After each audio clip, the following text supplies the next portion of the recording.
Hi, everyone. Thank you for joining Brad and I on Unveiling the Truth. And we are excited to be here. We have another good podcast for you today. And this one is going to be scary and informative and a little personal. Um, but I wanted to start before we go into the interim of Gettysburg. Most of you that are on this know of James Rink and that he passed away. It's been about a week or so ago.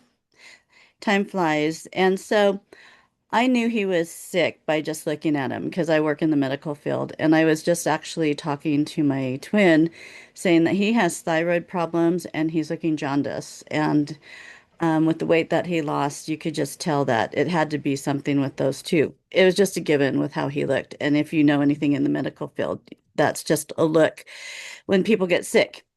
And I was on James's show about a year ago, and it actually turned out really cool because they got 14,000 views on it. So it was pretty good show. I channeled on it, and it was kind of surprising channelings that I did.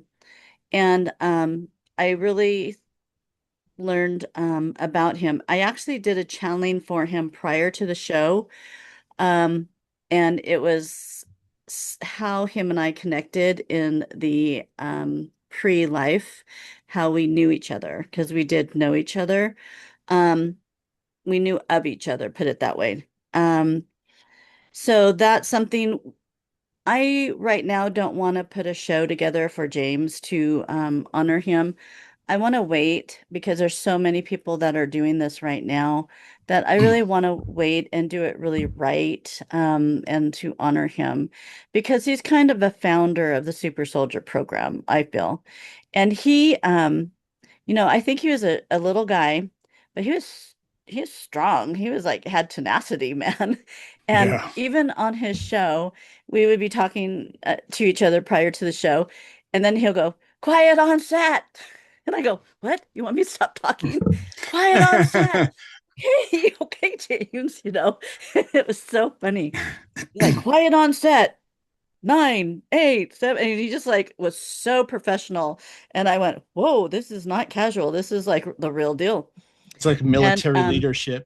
yeah, he was really um strong on how he wanted things done, and I think like his conferences and stuff like that. So after the show, I sent him one of my books, and then he sent me one of his books. And he wrote in here, thank you, Robyn, for supporting Super Soldier Talk, James Rink. And then he calls himself Sabretooth 54363. So I think that is his super soldier name, code name, and maybe number.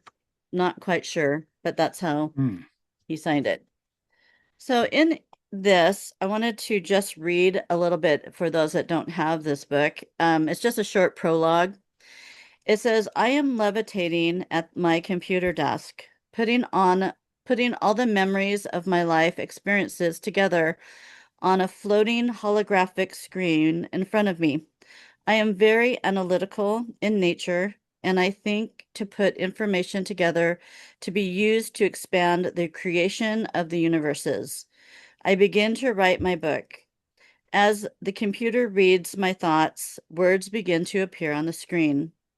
We are our own creation and care about ourselves because because by evolution ourselves we contribute to the evolution of all. Then I was just watching a show with Tony Rodriguez and a whole panel of people. And Tony Rodriguez states that James had health issues for at least 2 years prior. He knew that. So when he was at a conference with James, he knew that he was sick 2 years prior and knew he was in ill health. Um, and he that's what he wanted. I think Tony wanted to finally state this because people are doing all these guessings of what happened to James. And with James being so sick at the end and saying that he had these attacks, I don't know if he had someone that did, these type of attacks to hit him or harm him. But when you're in the final stages of your body shutting down, sometimes you maybe not think as strongly or correctly, and are highly influenced probably by other people. So I'm not judging. Uh, I don't know. But I yep. knew he was sick, and Tony Rodriguez stated that for at least 2 years prior, he was sick, and he was showing signs of the sickness. Um, and I'm sure he was, to be honest with you guys, I think he was in a lot of pain. When you have your kidneys and your thyroid and your heart start to shut down, you're in pain. And Oh, a I lot of feel pain. sorry that he had to go out that way at And he such a was young young. age. How young? 45. That's young. Yeah. And so I just wanted to remember him on this show. And he was a founder of the Super Soldier program. I wasn't really a super believer in it, but I was interested in what he had to say. And then I chose later in life through channeling to delve into it and got information. My information is a little bit different than his information because I see it from a different perspective from where I was at. So, because I was not a super soldier, to put it, but I fought them. But So you had a role. You had a I had role a in the role game in it overall. of Yeah. understanding who they were. Yeah. Yeah. So that is that. So everybody just get your popcorn and your Mr. Pibb. And we have a good show for you today. We got Um, it. That's our first sponsor. I swear. Mr. Pibb's did going to you be our first did sponsor. you see that I changed the little thumb? I thought you, Is it that was, like you and me on the couch watching an episode or something? yeah. Yeah, We're okay. just gonna have our Mr. Pibb. And I Mr. gotta Pibb is find actually Mr. better than Pibb. Dr. Pepper. It's I better than couldn't Dr. find any. Pepper. We'll have to switch it to Dr. Pepper, I think. That's Um, hilarious. so we have a good show about Gettysburg. I'm gonna have Brad kind of give us a little bit of history and his take on the Gettysburg, and then I Yeah. will probably just chime in. Yeah, that is probably one of the most famous battles of the Civil War. And just to, every little brief history context here that you most of you probably already know, it was fought for 3 days, 72 hours, Yep. 1863, from July 1st to July 3rd. And there was about 160 plus soldiers total involved, and over 50, anywhere the approximation is 50 to 60 casualties. So Yeah. I don't know how many of those are deaths, severe wounds. Then you also have some that were uh, taken by the other side as prisoner. So casualty kind of involves all of that. Basically, it was very violent and traumatic 3 days. And I mean, the It was immediate, and horrible. it's horrible. And in 3 days, and we also have to put in the context here, this isn't America fighting an enemy of the state, like another country invading us. This is America fighting America. Yeah. And that immediate context right there should signify the trauma alone before the bullets even fly. So before the war started, you had families split apart. So you had family trauma, that Mhm. all that complex trauma. One picked one side over the other over an idea. This is all over ideology instead of Yep. unity in the Yeah. same place where everybody is a united state citizen. So it's interesting to put that context on it because I think, and it's speculated otherwise, I'm not the only one who theorizes this, that alone affects the the outcomes of why it's such a haunted place, why there's so many anomalies. Yes. And yeah, it draws so many people annually. I want to say there's over 1 million people a year that Yes. visit that place simply because of its Yeah. history, and they go to look for ghosts, Well, they and find them. they find them. I was going to They say, you find go them. looking for Yep. something, you're eventually going to find it. Yep. And the land, I think, is what says it all. um if Well, you there's want to history take to Gettysburg too. There's a It's not lot of that wasn't the history. first war on this land. That's right. That's right. But these specific 3 days is what everybody contextualizes. And the way I look at it as the soldiers that that are still roaming the land Hmm. are more echoes. It's like a residual Oh, harmonic yeah. instead of a ghost. So That's some of crazy. the apparitions seen at Yeah. Gettysburg, they're energetic replays of what they were doing. It's Yep. commonly reported to just see someone with a rifle running across a field over and over again when it's seen. Um, Officers on horseback, Yes. A uh, lot of horses are a dead. lot of horses, yeah, Yep. a lot of animals passed too. So they took the brunt as well.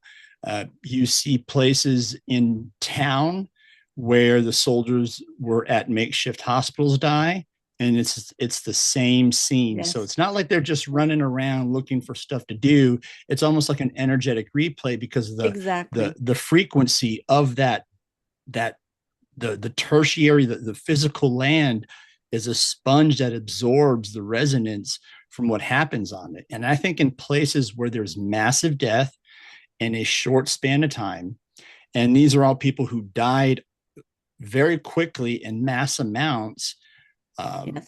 under traumatic circumstances, that Pain. imprints, Yeah. yeah, pain, the trauma that imprints on the land. And because it's such a low frequency, because of it's an atrocity in essence, that is a low vibe frequency that stays in a dense area. So it's like when you walk into, this is reported at other places that people visit concentration camps in Germany. They walk in, they like feel heavy. People say it feels heavy here, and Yes. they Because of the energy. smell. Yeah, they can Yeah. smell the ash still. Really. 80 years later. Same thing at Gettysburg. They smell gunfire, gunpowder. They Yeah. hear the sounds. It's pretty nuts. And also, I was watching a show that Gettysburg, it has black granite underneath it. Mhm. So the ground is crystals underneath it. And they said all that massive blood seeped into the ground because it was raining, so it was muddy. And so it was all seeping down. And they said the essence of that got lodged into maybe the black granite. And to be fair, there was an Indian war on the land, Indians against Indians, and it was a massive war of them and a ton of bloodshed, I guess, at the same area. And so they said that there's just so much bloodshed right in this area. And that's why I wanted to put portals in our background I love because it. there's Yeah. something there that's almost like the Bermuda Triangle. It's just Yes. bad. And that's where this was fought. And it's continuing, to be residual. How could it Yeah. not? And yeah, and that's a good theory with the stone. Places all over the world have, they have it's indigenous to obsidian or crystals or Yes. granite. And there's granite, I believe there's quartz and limestone, and some crystal within the geological soil of that land. Yeah. So for anybody who does or doesn't believe, rocks, certain stones, especially like stones that are crystal based and form from the earth, like lava and stuff like that, it absorbs energy and Hmm. memory. I mean, crystals are a prime example. They use crystals in watches to power things Yeah. because it's a source of energy. So it's going to record what happens on top of it. I mean, Yep. that land literally, uh, the blood soaked and the earth absorbed that blood and death. And that's another thing. I mean, they had to, with the bodies left over, they were just doing makeshift graves really quick. Some of them just didn't even get a grave. They were Some of just, them they just put them in barns and then they yeah, forgot about them. They yep. just put a bunch of bodies in a barn And they and then just took, rot. finished the fight. Can I read this real fast? Sure, please. Yep. This one guy talked about the black granite and he says maybe it stores energy from traumatic events, maybe acts as a time camera, Mm. interdimensional, stratospheric energy. and it keeps replaying deadly history. I thought that was a really good statement. Ah, Just yeah, that's replays a really over good way and of putting over. it. Yeah. So it's like it's like a resonance that just is on record, right? It's imprinted Well, on there, and it's like you got an old cassette tape and you recorded something, and yeah. that's the only thing that's going to play when you play it. Yeah, your So, tape deck will play the same song over and over. And that's because it's the only thing on that. mm-hmm, And it's really interesting too, because I'm sure you heard a lot of stories, but there's these they do reenactments every July of the scene. And I don't know if that's a healthy thing. I don't know. yeah, it's like you really want to relive all Well, that death. I know. It's like bringing something anyway. Um, so there's these guys that worked in the reenactment and they were going down where the bloodiest battle was. And they said they were standing there and this fog came up. And through the fog, because there's a fence here, so they're on one side of the fence and there's a fence and then there's a field. And so they saw these four guys walking towards them and they could kind of tell in their outline that they had rifles.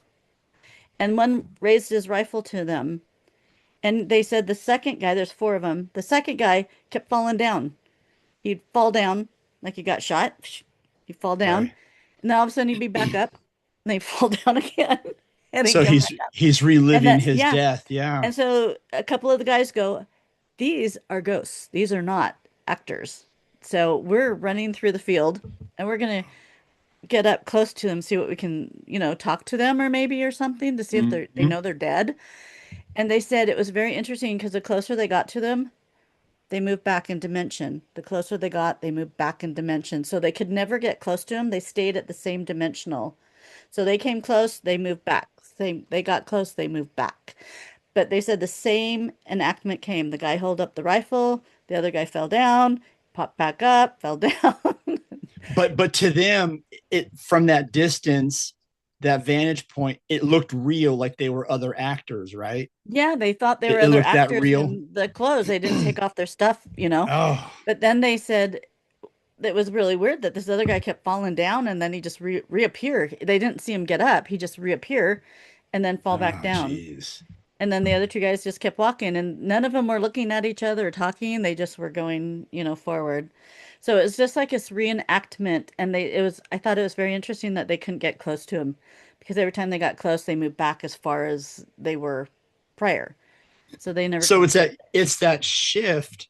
Like of you see it, it's dimensions. like yeah, it's like a mirage. You keep going closer to the Yeah. mirage, and then there's nothing there, or it keeps going further back. Same thing with lights. And if you look at that aspect of it, that's kind of like space time under stress, because the Yeah. whole That's a theory good way to of say it. yeah, the past, present, future are all happening at once, right? Every Yeah. possibility is Yeah. occurring. So a snapshot of massive trauma and fatality all in one spot, that's not a high vibe, right? You're not going to ascend necessarily from all of that. So it's going to imprint there. And you said it so well. It's like the soil, the rocks, the granite, the crystals, whatever, is kind of like a natural recorder. The trauma Yes. is the recording device, And it keeps and replaying. the land is the playback Hmm. medium. Hmm. Exactly. And then with your example of that story with the reenactors, all that mass death in a condensed area doesn't affect just the body, it affects the fabric of reality itself, because what's going on, that's a disruption of harmony and resonance when you Do you, have 160,000 people fighting, and then when it's all happening all at once, past, present, future, the feedback mhm. loop just stays and it goes and goes and goes, like the dude kept getting up, fall down, get up, fall down. I mean, Yeah, that's got to be a repeating. It's just terrible replay, way. replay, Yep. replay. Yep. And I was thinking, so is this just a replay of history? Are these spirits, have they moved on? And this is just a replay? Or are they stuck here? And so let me tell you, there's some, I guess people go to Cemetery Hill, East Cemetery Hill. Mm-hmm. A That's great one of battle was there. A lot of people fell there. And then they put a lot of the graves. of the men fallen there on this cemetery hill. So a lot of people go ghost hunting there. So there's these guys that came in town and they had a spirit box. And so they're asking questions. So it's like that radio frequency where they can get words out of it. Mhm. Have you heard of a spirit box? Oh yeah, I've seen Okay. plenty of those used. Yeah. Okay. So I thought this was really interesting. So they started talking to a guy. They got his full name, and then later they researched him and they found him. Um, and which I think is interesting when they give the full name. And so they asked him, oh, I guess the spirit asked them, "Do you know who won?" The spirit asked them, "Do you know who won?" And they said, Oh, "You did," because it was a Union soldier, I guess. And they said, and he goes, "Do you think so?" And it's like he was really confused, this he was spirit. worried. He was worried about the whole Yeah, he's context like, of "Did we his. win? Yeah, And do you think so? Do you think we won?" You know, and I thought that was just, and it was clear as day on this thing, the I'm spirit getting box. goosebumps. So that had to been a soul that came through the Yeah, plane being there and that he died yeah. there. So I wonder if somehow because it's so traumatic that people are tethered, even though they're good people, Hmm. that they're tethered there. And in the It just realm of pulls them back. yeah, in the realm of spirituality, you usually don't ascend or go to the next phase, so to speak, unless you work through trauma. And when you're killed in such a traumatic fashion, um, whether you're a good person and you're fighting your brother or not in war, that you can't he can't finish that trauma and work to the next phase to heal because he died in such a dramatic fashion. He's Yeah. still wandering, wanting to know if the Like who Union won? won. Yeah, Yeah. Very that's important. And so I don't know if people know the Union and the Confederates were the ones battling each other. Also, I wanted to say that I read that on the Confederate side, my family was on the Union. Actually, I have family on both sides, but the Confederate side actually brought in 20,000 Indian tribes men to fight. Did you know that Indians fought in the Civil War? I I did didn't know not. that. Yeah, 20,000 volunteered because the Confederate side promised them freedom and lands and other provisions. And so they said, okay, we'll fight for you if you will promise that you will give us what you've said you'll give us because and obviously they didn't win, but the Indian nation did not receive what was promised them because they Yeah, should they have didn't got get a in good anyway deal at because the they end fought. anyways. Yeah. Yeah, I mean, it just makes me so mad. So anyway, and then you have the African American people that did fight. I do, For their freedom. at the end of our show, we're going to talk about my great great grandfather who fought. He was a captain in the Civil War, and he fought alongside African American people. And so we'll talk about that. And Sure. they fought, which would be make sense because they fought for freedom, because they were fighting for freedom. They said basically the Union side is fighting so we can not be slaves anymore. You know, that was a thing Lincoln really wanted. Hmm. Well, yeah, So, that was dividing the nation. And yeah, the South, I forgot the president. Robert E. Lee was the military general, the high ranking yeah, general. Was it? I Lincoln. forget. Yeah, No, no, but he was the president of the yeah. United States. But the Confederates also had their own president. They nominated. Oh, I know Stevens was the vice president because I'm related to him. Who was the president? Who was Johnson? that? I mean, No. no. Oh, I should know Um, that. we should know I should know that. that because Stevens was the vice president of the Confederate side of my history. Jefferson Davis was the president Davis, of the thank South you. between 1861 and 1865. Had to use the Googles to find that out. Yeah. Um, but yeah, so they split and were their own nation in essence. And that, that's a dirty thing to do, is hire, or basically hire mercenaries for hire. You're hiring natives who've lived in the land anyways, Mm-hmm. in my opinion, and that's Mm-hmm. not to get political, that's their land anyways.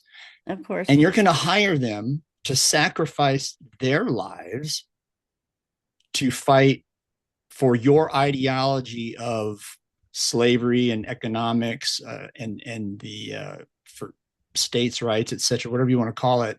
And the natives, they're not political. They don't want anything to do with that. And you're They going to don't want give anything to do with the them, white man. No. yeah, you're going to give them land that's already theirs if they fight for you. And the That's just a, Confederates weren't fighting for freedom.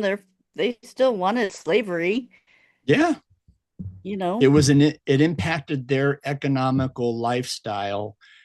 If slavery were to be abolished, they would not be as wealthy and as economically savvy and productive without free labor, because you don't have to pay for labor. And I mean, it's terrible. I mean, the abolishment of slavery is probably, in my opinion, one of the top three most important amendments in the Constitution.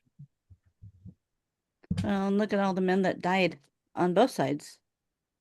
You They know, were did they willing really to know what they die were for it. doing? I know. Did they really know what they were doing? You know, Yeah. I've studied so much of Lincoln and I've channeled him and just the weight of this situation while he was in president. What a weight. And he really did not like slavery. He wanted it gone. And they had to have a war to make this, to have people be free. They couldn't just discuss it, figure it out, No and let it diplomacy. all ride out and let freedom reign for every human on this And they earth. tried that. That's the thing. They, like, Abraham Lincoln tried all that. The Congress tried to debate, hash it out with diplomacy, and vote on it. And it was it pride got the best of whomever, and it's like, okay, really don't want to do this, but this is going to get ugly. And Yeah. I mean, the president Lincoln was such a stoic, great leader, and he was not going to back down, and he kept going because he understood the importance of humans being humans freely, and have the freedom to choose and do as they may, and not be a piece of ownership to anybody. No. And I Yeah. mean, he came from a lot of trauma and stress from his own life Hmm. as well, Yeah. so he knew how heavy this was too. And Yeah. it was a hard road. He knew it was not going to Oh be yeah. easy. And then just to see the carnage, you know, because he visited Gettysburg and then the He did. Gettysburg Address. Also in this battle, only one civilian died. One Mm-hmm. civilian. A woman. And yeah, her name, it was a female, and her name was Jenny Wade. And the house still reigns there. She was in making bread. She's 20. She was in making bread for all the Union soldiers. So she was just got up and started making bread. And a bullet went actually through two doors and hit her in the back and killed her instantly. And that so they have people that go into the house that she was died, and you get the bullet holes are still there. The bullet holes they Bullet holes in a lot of the buildings still left over there, yeah. Oh apparently. yeah, probably. I There, yeah. yeah, I've seen some of the investigation and stuff. It's not just, I mean, everybody loves to go to the battlefield, Devil's Den and the hill and all that, the cemetery, but the town is riddled with hauntology and spirits. This woman who died helping soldiers out to eat, and Yeah, she you was over get the killed. stove and it came Yeah. through the doors. Can And you I imagine? mean, yeah, So the no, fighting must that's, have been somewhat close to have a bullet travel through two doors. You know, those doors probably aren't thin like doors are mm-hmm. now, and it's two doors to get to her. And did you know Imagine how that? many shots were just not making, because the weaponry then wasn't as accurate as today. So Yeah, if you stray fire a rifle and it keeps going, obviously it's going to go until it hits something. You missed big time if you hit someone making bread in their house for you. And yes, you yeah. probably were fairly close by, maybe a sniper or something. I know a lot Maybe of the they're at, yeah, sharpshooters aiming were at in there. one Yeah. person running. Mm-hmm. That's Um, terrible. Also, I read that they had 7 million bullets fired in those 3 days. 7 million 7 bullets. million? And do you know how they had the bullets? Did you know how? It's very Or interesting. how they made them or how they collected them? Well, how they stored them before they Yeah. put them in the gun. So back to these reenactors. It was a hot July day. Two of the reenactors of the Gettysburg modern day went under a tree because it was really hot. So they had their lunch under a tree, kind of off the way, so they're away from all the people and stuff. And this guy came up behind him, and he was dressed in Civil War attire. And he said, "So, how are you boys doing?" And they go, "Good." They go, "It's a hot day, isn't it?" And they go, "Yeah, it's really hot out there. It's not fun." And he goes, "Okay, well, you boys, how's your ammunition?" And they just look at him and he goes, "You're gonna need more ammunition." So the guy reaches in his pack, pulls out these bullets. So the bullets actually were wrapped in muslin, each bullet, and then they were tied on each end with a little bit of beeswax. They I were guess wrapping what? they were wrapped in like this muslin cloth. Okay, Each like a bullet, cheesecloth or something. Okay. yeah, Yeah. each bullet, I guess, was wrapped in that, how it came to them. So he gives them these bullets and they go, "Wow, these look original." And they're both looking at it and then they look back like, "Hey, thanks." And he's gone. So they But they take held it in their hand. They These actors had this it. is what's weird. It was a tangible thing. They said this man was the best looking actor they'd ever seen. He was so dressed so well, and how he was talking to them, and then he handed them bullets. So they took the bullets to the park ranger guy, they said, and they tested them. They're from the Civil War. Oh my They're God. original. They said they actually packaged each bullet with this cloth. They tied it on both ends, so it's just a long bullet that's very small. And then they had a dab of beeswax to seal it. And I don't know if the bullets couldn't touch each other. That's why they did that. I'm not quite sure. If anybody knows, let us know. That or also so it doesn't when because when they load it in the barrel, so it wouldn't roll out of the barrel easily, as well as the cloth, and they would pack When it it, down with okay. the musket stick or whatever, Would they and take the then cloth off of it first or keep the I cloth on? I don't know. I go, why is That's a good question. So if anybody knows, let us know. Well, then they Yeah, said they tested the powder inside, and they said that was the powder from the Civil War. That was original powder. That was from the Civil War. And they went, wow. Okay, so how does a residual ghost have something tangible and give something tangible to live people? How does that happen? that's part of the see. That's It's a mystery. it's beyond a mystery. And this isn't the only phenomenology, the Gettysburg, where stuff like that happens. There have been events where like spirits, ghosts, poltergeists, you name it, have taken physical things like a coffee cup, Mhm. gone missing, a set of four, all matching coffee cups. One goes missing. They can't find it. A week later, it's in the cupboard. So the Yeah. investigators, just like what these guys did, they tested it. They took all the coffee mugs, these ceramic coffee mugs, a set of four that this couple bought. They took it to a lab at a university. They tested all of them. All three had the same like isotopic ratio makeup because it was ceramic. So ceramic has certain Mhm. layers and it gives off a certain. So, anyways, if it's all made from the same ceramic, it's going to give the same isotopic ratio. Yeah. This other coffee cup that was gone for a week, identical to the other set, completely different isotopic ratio and was made from different layerings of the ceramic. So Yeah. Ghost took the coffee cup. He brought one back, but it wasn't the same one. It was original. It was either original Wow. or a replacement or whatever. But this guy, this soldier, here, boys, here's some more bullets. These actors have them in their hand to be able to test.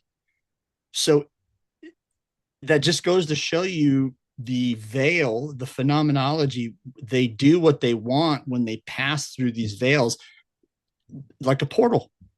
Yeah. That was probably Yeah. a small example of apparition portaling through a physical object. He threw, in essence, like throwing a bullet out the portal, and these actors caught it. Yeah. But it was handed to him Yeah. from a recognizable And they had a figure. conversation. And I yeah, mean, and they and had dialogue. they looked the part, the actors looked the part. And so the ghost thought, you're one of our guys. Rec- he Yeah, assumed you and guys need some more recognized the bullets. You're gonna need some uniform. more Yeah, bullets. he's like, oh, there's some of my boys on my side. They probably need Yeah. some more ammo. Here you Yeah. go. Yeah. So, oh, Isn't this that is cool? ooh, it's cool, but it's I love it. It's Yeah. just how is the only. I mean, there's so many questions when that happens because that happens in a lot of other cases too. But Hmm. ooh, Yeah. Also, have you, I don't know if I've talked to you about this, but during Gettysburg Address, have you heard, oh, I think I sent this to you. Andrew D. Basaggio, Massaggio, Basaggio. the guy who was involved with the Pegasus. Yeah. Yeah, time traveler. He said he was a child and he went back. They took him, he went through the portal, time travel, whatever his father was involved in. And I think shame on his father, Mm-hmm. put your kid back Yeah, into the that's not Civil War. trauma. Yeah. And that he made his way to Lincoln's address. And before the address, they said there's photographers, because they have to set up a long time to do a shoot. Yeah. And they were on a state, like a platform. And they took a picture out before Lincoln showed up of just the people. Mm-hmm. And there's just kind of this opening where there's a couple soldiers and a person talking, and then there's this kid standing there. And he says, "That's me." He goes, "That was me when I went back into time traveling." He pointed that picture out. And he was dressed in He was the, dressed that well, he went dressed in their attire. I guess when they send these kids back into time, they dressed him. He had no shoes, so I guess somehow in his travels, a soldier found him and said, like, you have no shoes on. And so they went to this store and they found him these big shoes. You could tell the kid had these really large shoes on for him, yeah, clown his size. shoes on a Yeah. kid. Yeah. And he told the story about that this soldier, took him to get some shoes so he could see, President Lincoln. So in his I don't know if this is true. I don't know if it's true what this guy says. I haven't studied it enough, but He's a he pretty said that was credible me. person. Yeah, he said that was me.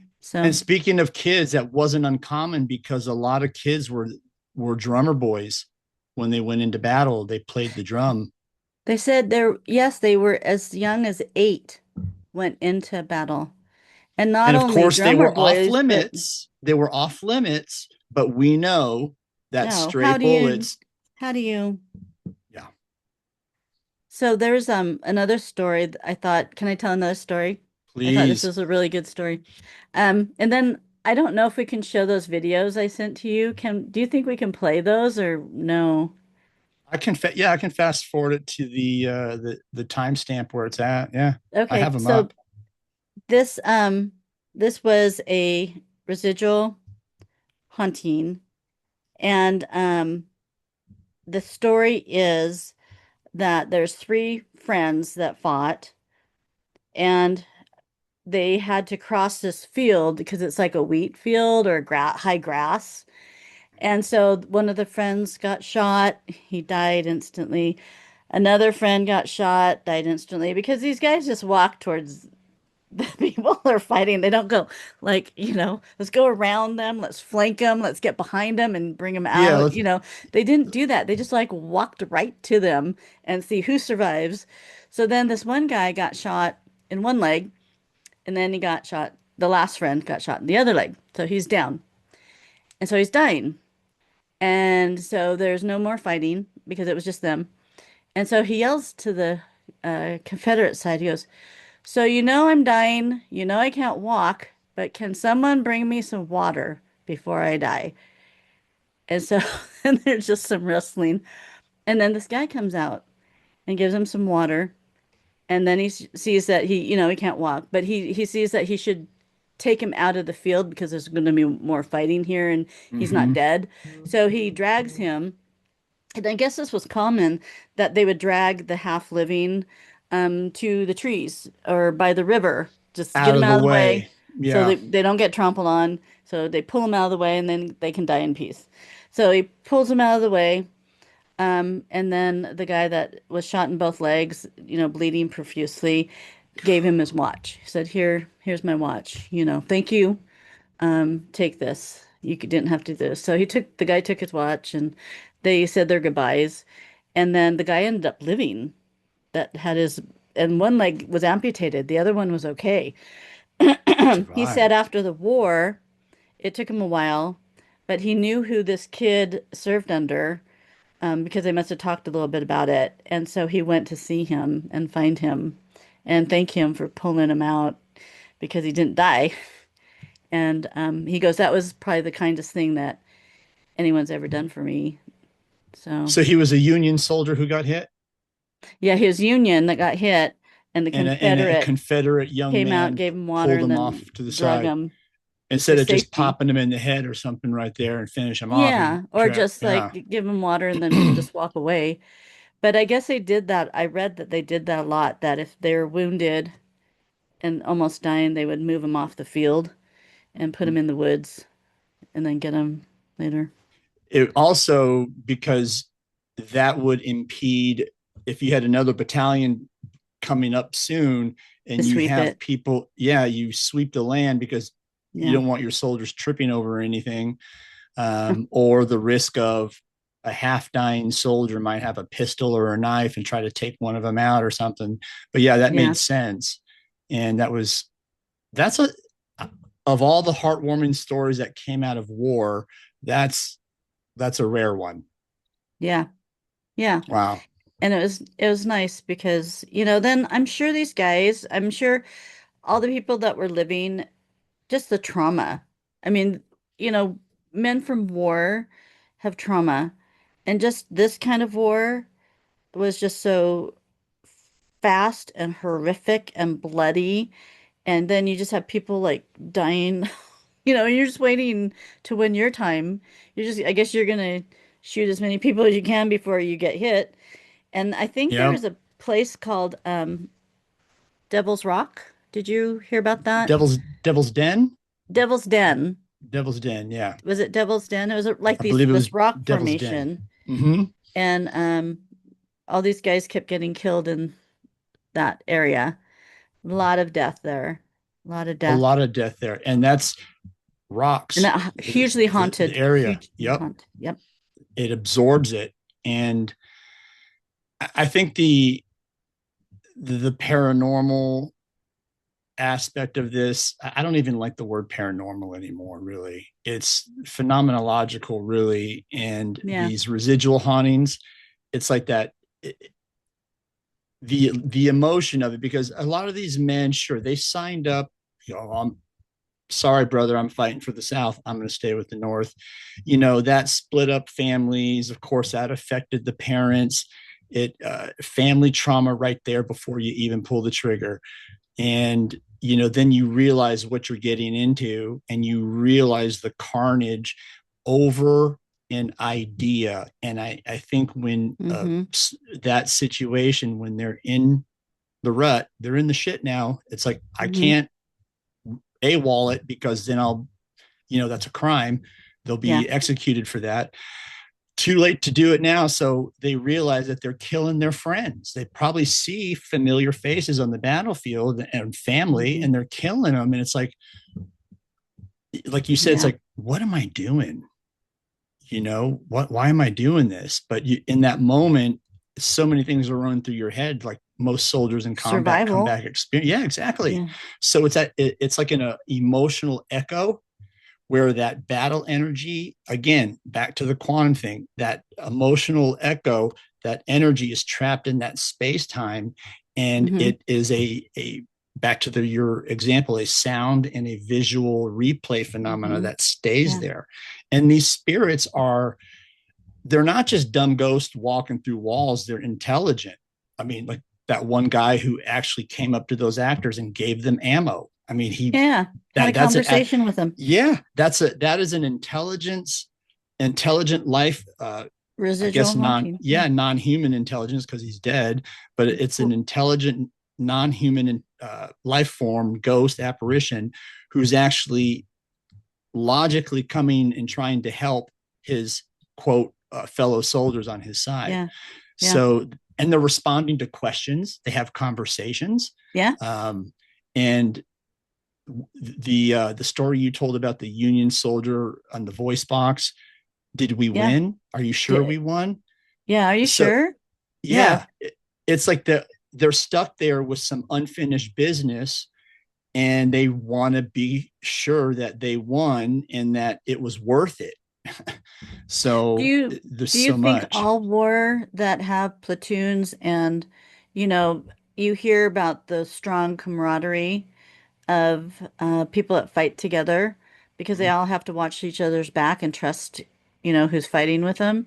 Do you think that even in death, if the whole platoon is taken out, that they stay together? They make a pact to stay together in death I I would say so, because it's so depending strong on ingrained in them?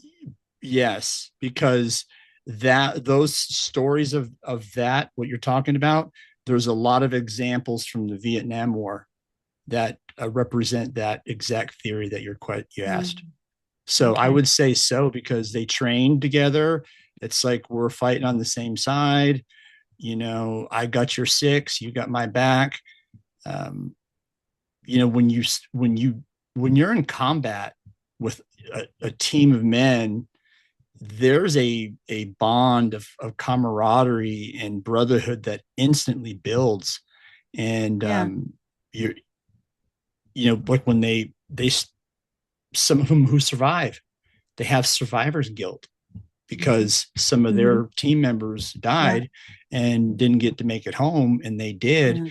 And they're never the same. They actually want to go back and either Hmm. die on the battlefield or Return. Yeah. revenge or whatever. Yeah, it's war is just I don't care what the reason people go to war for. It is just it's I ugly. can't even, in this day and age, I know we do have wars, but it's just hard to imagine that we can't figure this out without war.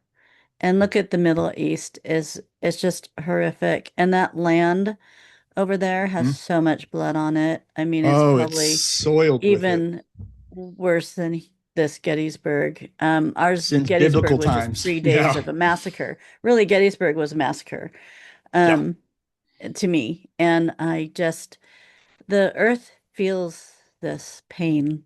They feel the blood of these events, and Mhm. it is documented. I feel like it's documented in time and documented in my time travasement. Yep, Um, it's true. and maybe that's what brings the residualness to um, reoccurring events is because it is documented Yeah, it's like in there's a a time theory. zone. I don't know if it was Carl Jung, so don't quote me, but it's called the soul imprint theory. Oh yeah, tell me about that. So basically, people who die in a whatever fashion, let's say there's a school bus full of kids, example, they die in a car, an accident. There's a soul imprint theory for that, where it's not uncommon to see a bunch of young children's spirits in that area that supposedly died in that bus crash. So the Okay. same thing with war, the soul imprint theory, these spirits are lingering due to the shock and the sudden death and confusion. So they're confused. I mean, at the same time, war's confusing. There's so much shit going on that you're trying to keep it straight and survive too.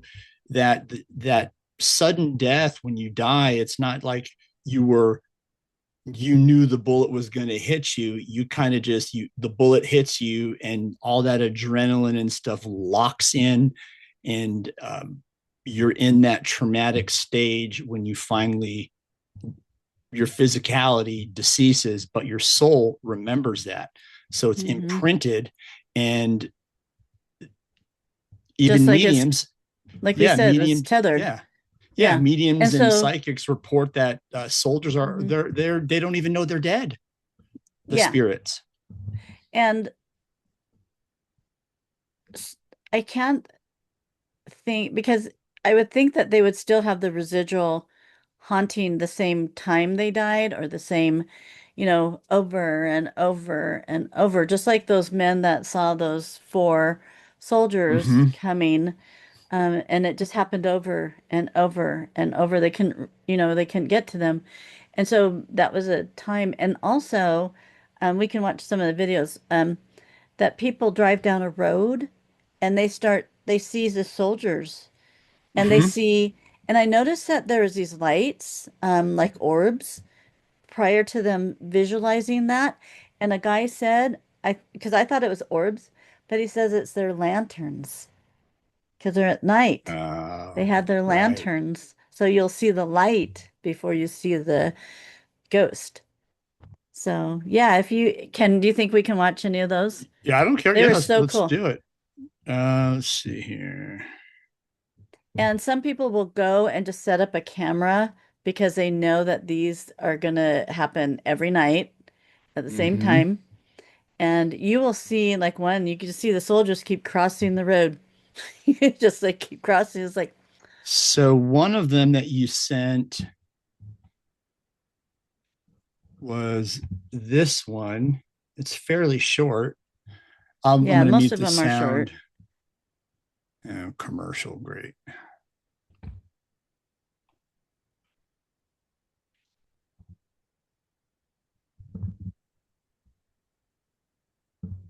This is one of my favorites.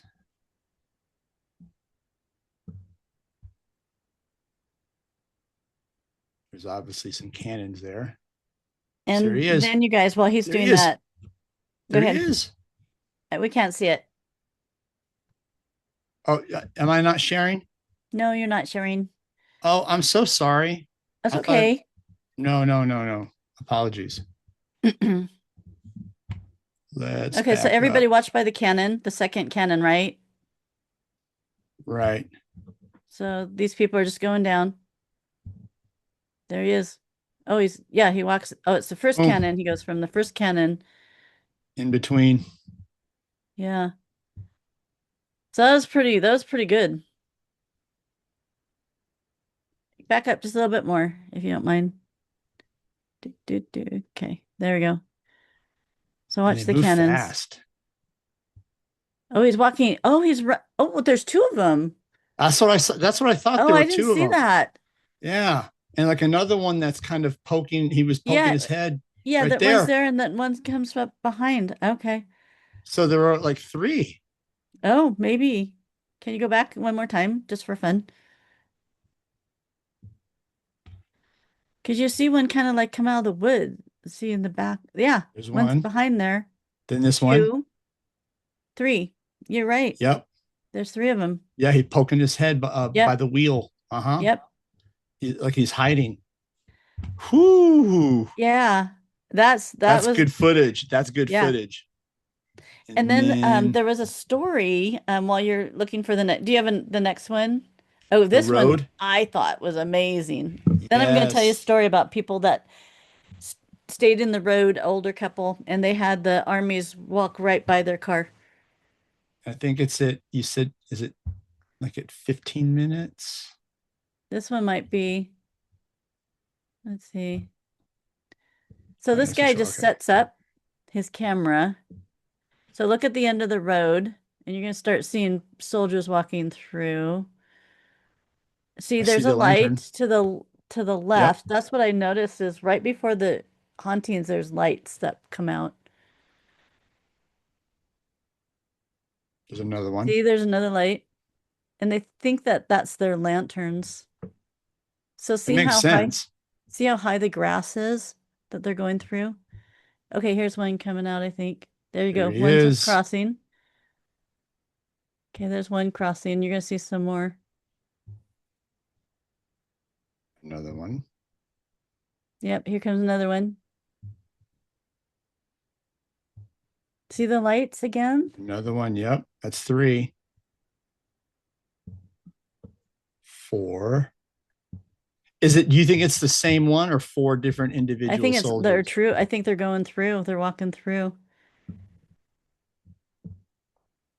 So it's more than one or it's the same one? I don't know. There's another one. Just like you said, that guy kept standing up, falling down, standing up, falling down. Does this Yeah, guy just keep walking through the maybe road? it's the same guy. But notice the lights flickering before Mm-hmm. the guys appear. I thought that was just kind of amazing. I think there's might be some more, but so isn't that just amazing Yeah. catching that on tape? And then And oh, he he, zooms in. oh, Hold on. he's going to zoom in. Oh, That's right. yes. He zooms in so we can see it a little bit better. Is that one right There you there go. by the See? Look tree? at that. There's another. Yeah. And You he see looks this? Oh, wounded. maybe that's, He was walking funny. Oh, here's another one. and he turns his head to look too. Yeah. And see, there's another flash of light. And then another one shows up. They're walking differently, so I think they're different. Yeah. And look at Yeah. that, you guys. And Oh, these videos were taken like 12 years ago. So it's not something that this guy could manipulate. no, no, no. Do we have any other videos? I think that's the only I videos we think that have. might have been the two. You have a documentary one, but it's like, Yeah, I, that's a good documentary if you guys want to watch that. Anyway, there's a story that this couple, they're sitting in their car driving kind of down one of those roads like where the cannons were, and they had all these soldiers in the middle of the road walking at them. So they stopped and they thought, are these the reenactment guys? What are these? Who are these? Why are they like it's like what, 7 o'clock it at looked that night? real. Yeah. Yeah. And so they're all walking, so they thought, well, we're just gonna stop the car and see what's going on. But then they kind of got scared because they all had guns and they all looked real. They all were like 3D. So they walked towards the car and then they kind of split off the car, but they walk right by the car. And this guy is they're both staring out their windows like, what is going on? But they didn't want to do Mm-hmm. anything because they were kind of scared. I would be And too. then he said, after they passed the car, he looked in his rearview mirror and there's nothing there. And so there were nothing. So once they got past the car, they were gone. And he says that was the most bizarre experience. And I had my wife, and they were 3D. They were men walking right by our car. They were right by the car. And they didn't And look there's at no us. reason to not They believe had that no story. expression. Huh? There's no reason to not believe that story either. No, no. And I'm sure people that live there, they kind of just drive around seeing what they could see. That's what I would do. Like, let's go down this road and You know see. what? I was thinking about that when I was doing my homework and notes and stuff for this. I was like, okay, because we said, hey, one day we'll make it out there and Yeah, we'll film, right? yeah, And I was like, I've been in places where I sense the heaviness and there was death and destruction. I've been to some like different places, historical sites where there was like, certain heavy, brutal deaths and you feel it. But I was like, I know if we did go to Gettysburg, I'd feel it. but I'm curious as to how you would react, I because I know know. you are very intuitive and very psychic, and you pick up on, you have that consciousness aspect of it where you're psychic, you tune in, and you can't help but not tune in to a dense place like this. And it's common Yeah. for people who have that Hmm. to experience temporal disorientation. So like, I wouldn't be Hmm. surprised if you were walking through looking around and you walked into 1863 for 10 seconds and saw a battlefield and walked out, or you That would would have a be flashback. interesting. People have Yeah. flashbacks when they go there. Some of them freak out of nowhere and have these adrenaline rushes, and they fear and they run. These tourists, we're talking about visitors, because they are that tuned into it. So those visual overlays, where Yeah. all that present day stuff is, it's the unseen, but some people pick up on that. And with your radio receiver, I think you would see and feel a lot, Yeah. for sure. I don't know. I've never done anything like that. Mine is mostly in my house or, things like that. So I've never been So out so at imagine a going to a place that's this this caliber. deep. Yeah. It would be It's interesting. it's the I'd probably cry a resonance. lot, probably. I probably feel, A lot of people do. That's another thing. yeah, Good point. A lot of people who go there, I'd probably who are cry. just tourists, and we're talking tourists from around the world. People from around the world go here. It's Yeah. like because of its history, and some of them want to ghost hunt or whatever. But some people do that. They get there and they feel it and they get emotional, and they Hmm. feel the pain and the tragedy of what happened. Oh, yeah. That's experienced it. The tourists go to concentration camps and feel that. Um, the Pearl Harbor Oh, yeah. Memorial. Speaking Yeah. of, Pearl Harbor Memorial Day is today. Oh, is it? Um, that's right. And Oh, it so, is, isn't it? Oh, yeah, it's not uncommon to have an emotional reaction. yeah. I probably would. And also, it was very interesting that these guys, when they were talking to this spirit, they said, "Are you coming home with us?" And the spirit said, "No." And they go, "Okay." Because, you don't want to traveler. We call it Hitchhiker. travelers. Yeah. Like they get attached to you and then they haunt you and stuff. You don't want that. So, yeah, I don't want any travelers. Yeah, you don't want any hitchhikers, Hitchhikers. but Yeah, there you go. that conversation though, where the soldier's like, "Did we win? Are you sure?" I, that would kind of break my heart a bit, because Hmm. he died under what the circumstances he did, and Hmm. he's a lost soul, Yeah. and he doesn't know what's going on. And he's probably only 20, 21. Young Well, actually, man. they Yep. did find out who he was. Okay. Actually, you know what? The story I just told you about the three guys, he was one of them. That's how I knew Oh, that okay. story. Sorry, I just connected it. Got it. The men that were there talking to him because he gave his name, because I guess this guy got, because he survived being shot in both legs, he got a honor, medal of honor. Yeah. Um, and they researched him and told his story. That's how I knew it. Okay, bringing it That's together. a but that's a memory that would just stay with me though. Yeah, If I was that investigator. but see, he survived.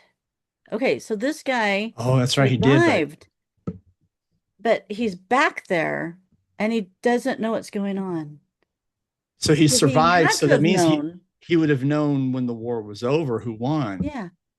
So that pulls us back into residual haunting, that maybe it pulls them back in time so they don't have the knowledge of the outcome because it pulls them back to that Trauma keeps him day, stuck.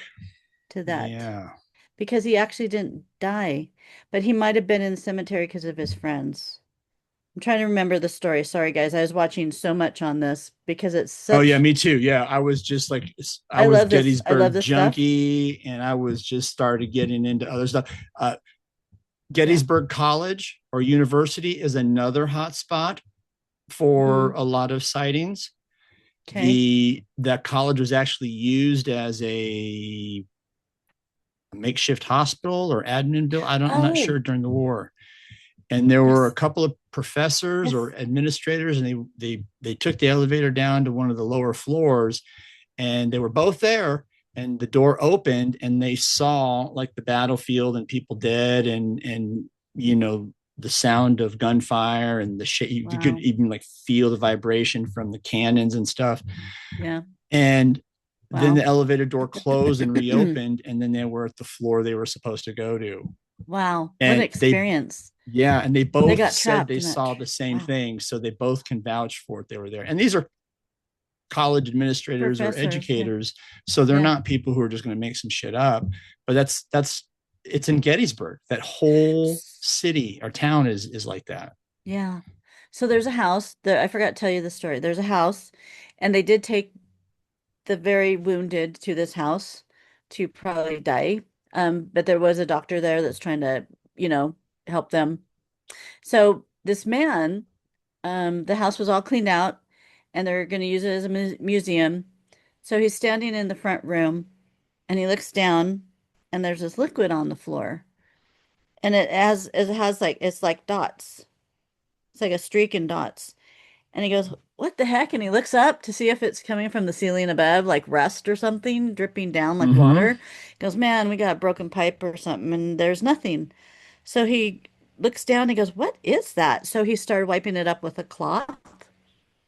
And then he kept the cloth and he put it in something, I don't know, a bag or something. And so then, Preserve it. Yeah. long story short, they take the cloth to get it tested and it's blood. Oh, I knew it. Like It drip was blot. This is what blood. he was seeing. And so And it wasn't his. somehow, It wasn't his. no, he said it didn't look like blood. It was looked like Where was it rust. coming from? It's a The ceiling? residual haunting. He Oh, felt it was that just there. he got caught in a spot where they did some research and he says on the floor you will see blood stains. There's blood stains in the wood that have never gone away. And even against the wall because they usually put the guys up against the wall to like die or see if this one guy can And help them they all. did amputations with no anesthetic Yeah. either. So there's a lot of blood there.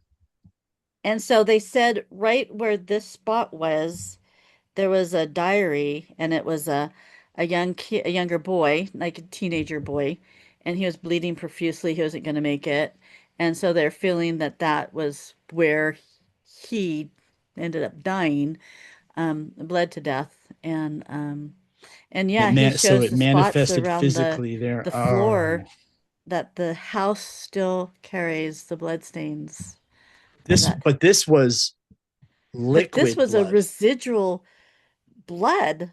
I mean, It's like fresh blood, like the fresh well, not, bullets he didn't almost. know it was fresh blood because it looked like rust, he said. And he took a picture of Oh, it. So it's like these there's just spots, there's big spots, little spots, and then there's just this like line. okay. And so he wiped it up and put it in a bag and then took it to get it analyzed. Because he says there's no leaking on the roof, there's no Oh, leaking. I thought it was wet, fresh It was blood. wet. It was wet.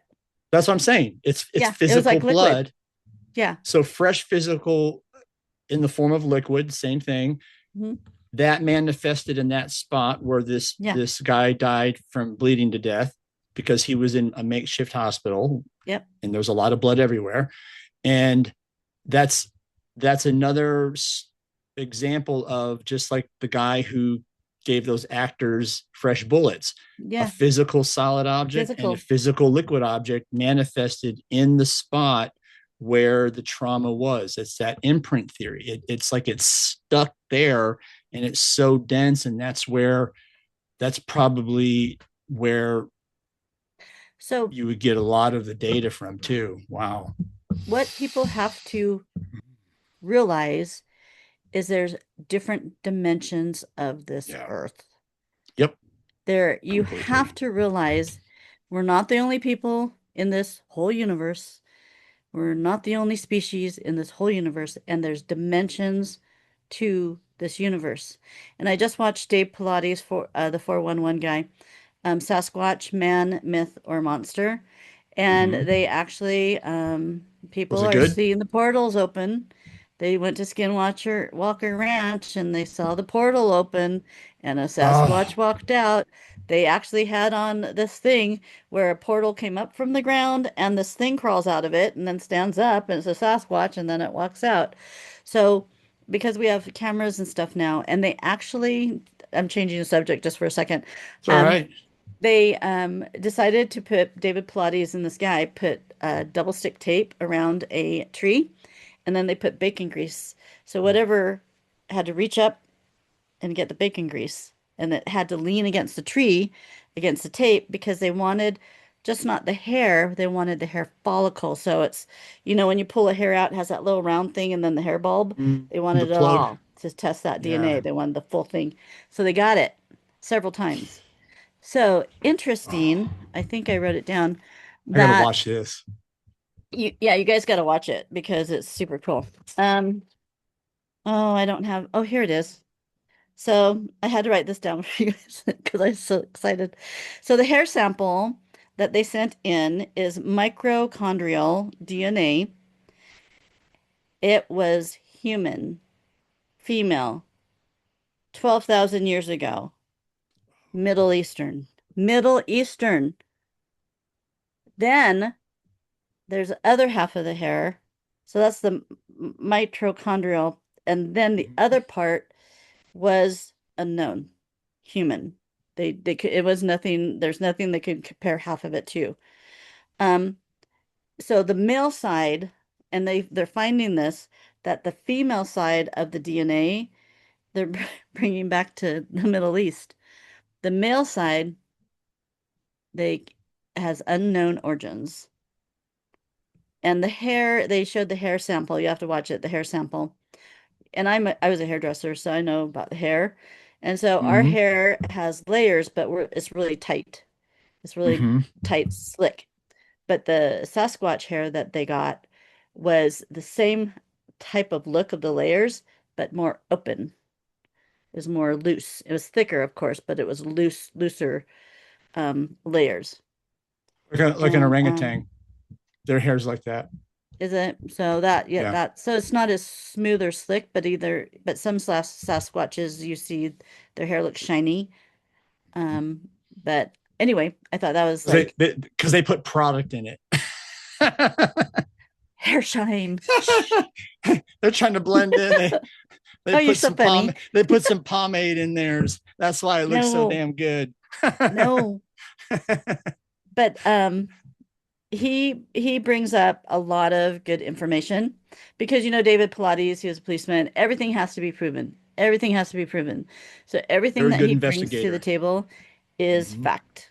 And they're actually starting to see the portals. And I told you about my portal vision of the Sasquatches coming Yes. out in the forest, and the Yes. portal opened up, and two of the Sasquatches walked past me, and then the third one saw me and That's got to got be an episode.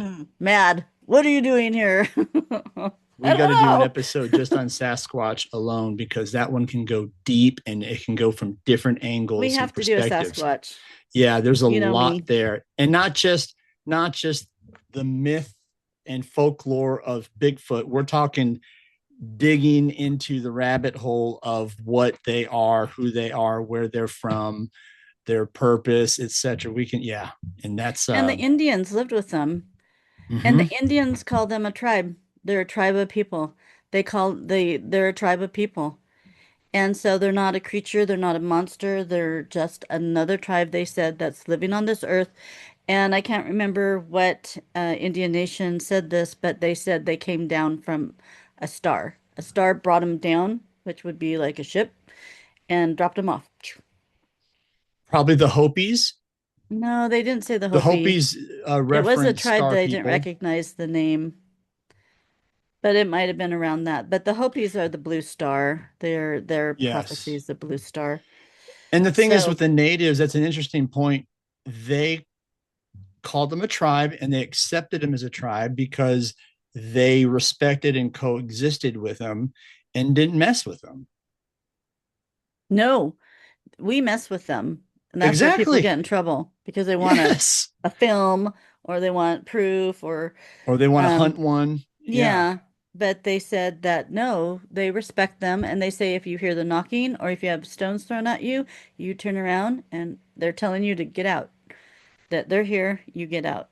Or if And you so see some trees pulled out by the roots and placed I upside down, know. like I saw that one in Alaska, I was like, dude, if I was, you better I turn would be around. gone. There were three trees, and I was like, you would need a construction equipment to be able to do that. And there's no way of getting construction equipment out where they were at. And this thing just took them out by the root, turned it upside down, basically like, don't freaking cross. This is the gate where you do not step past. Yeah. And they said, just to last one is that they live by rules, that the Sasquatch live by rules. And of course they live by rules because if they didn't live by rules, they'd be running around our streets, they would be attacking people, they'd be eating I don't know, but they have rules that they live by.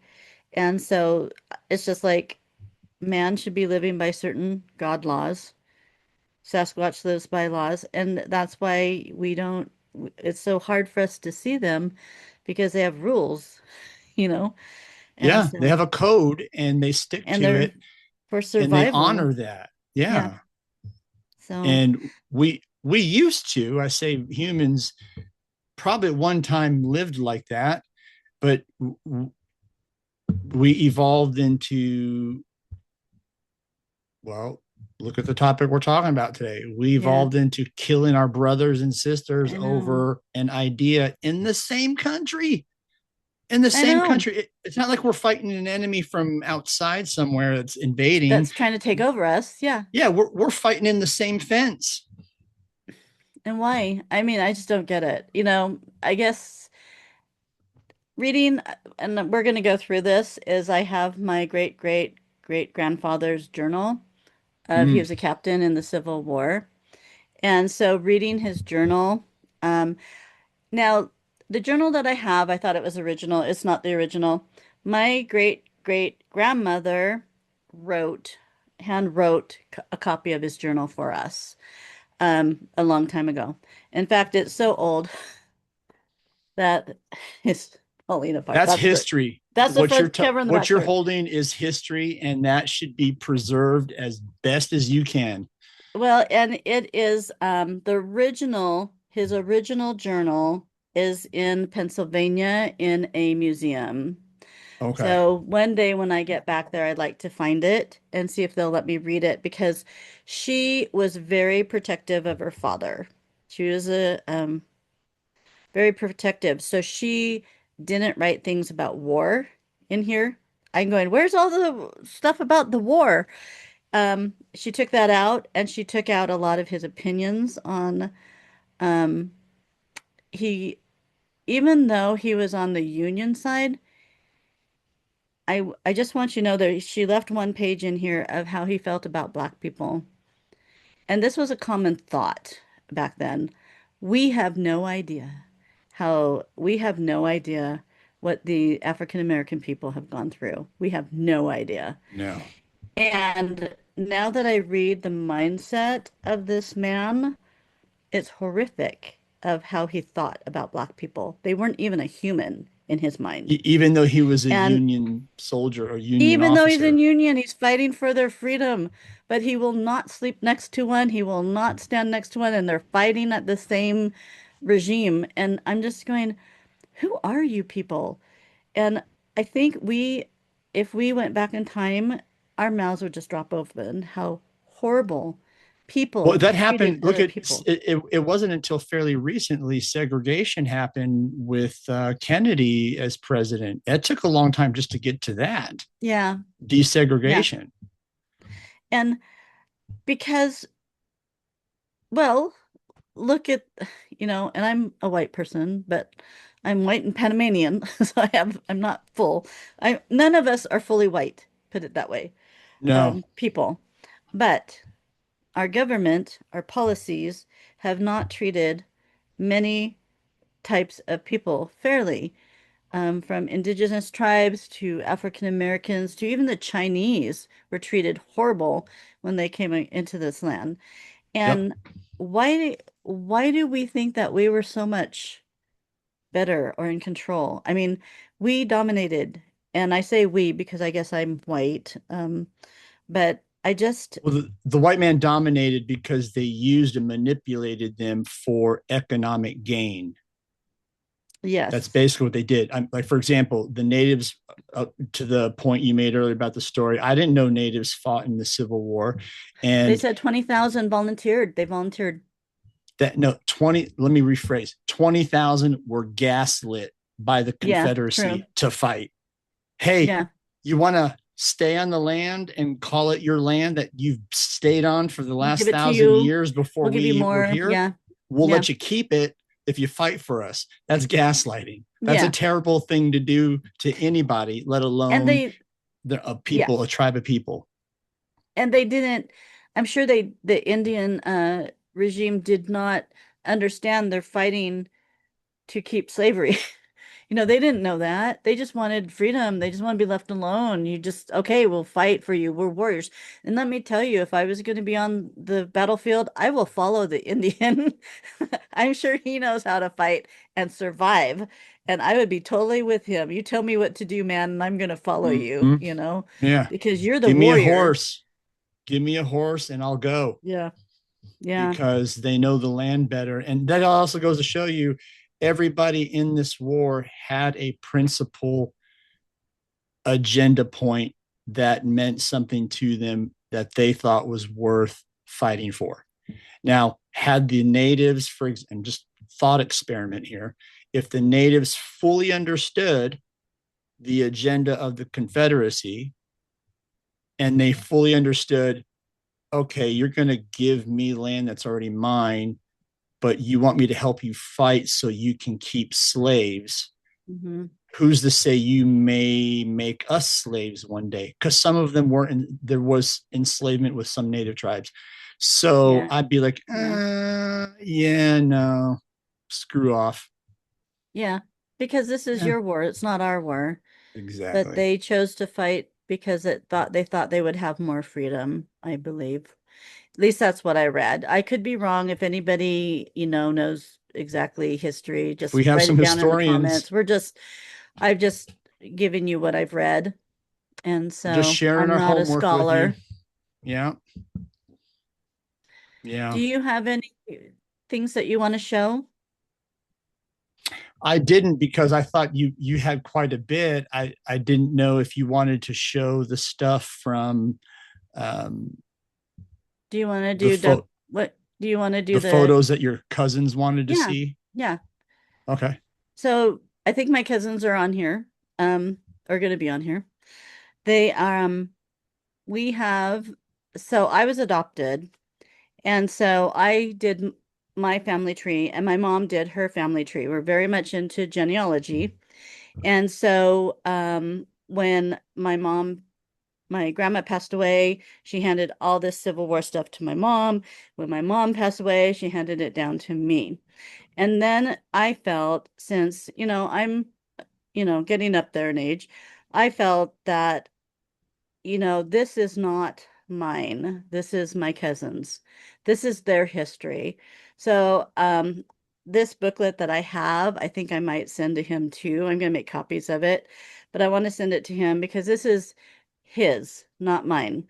I don't know if that makes sense to people. It's no, it does. It's his bloodline. It's his Yeah, genealogy, and what you're doing is noble and admirable to honor that, because then he can keep that and preserve that, and because anything related to the Civil War, even World War II stuff, anything that documents letters, photographs, yeah, journals, especially when when those things are found, regardless if it's a journal of just mundane stuff that the captain wrote, it's still part of the study of history. this and the history, and Yeah, museums and collectors and stuff.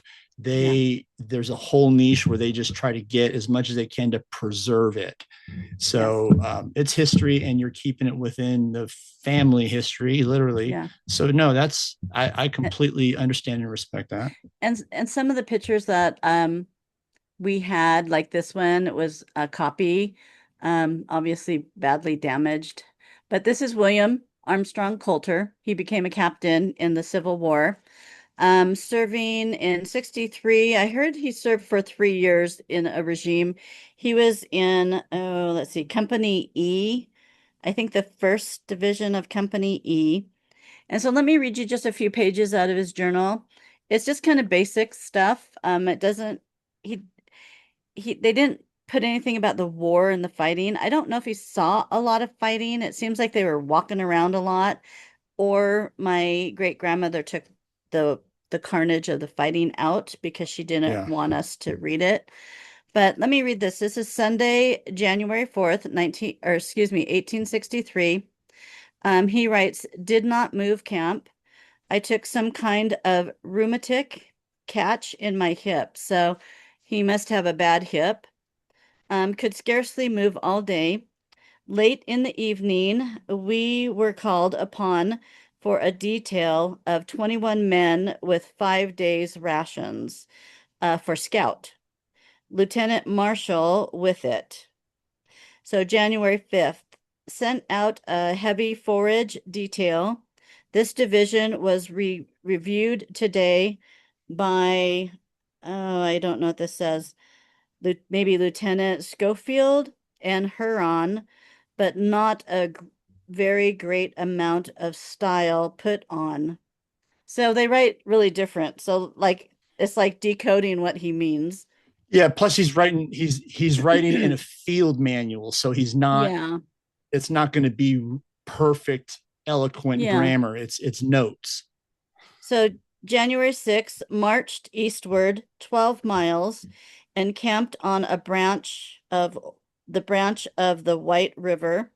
January 7th, marched at 9 a.m. Our regiment near guard of division moved away very slowly, made Huntsville after dark, found the detail here that left over camp on the night of the 4th. January 8th. So the the fighting in Gettysburg was already happening while he was writing this. So he was not at Gettysburg, I feel. January 8th, in camp, found forage plenty, made 2 trips, went out with Lieutenant Marshall. Um, it it's a still shop, but did not find anything. January 9th, took a detail of 34 men from Company E in a 5-day scout, which maybe if people can decipher some of this, May Caldwell in command, Major Caldwell in command, went to Kingston, destroyed a gun shop and a number of guns, camped 2 miles below town. Captain Jenks and one man came up. January 10th, marched at 2 a.m., crossed the mountain to Buffalo Creek, destroyed two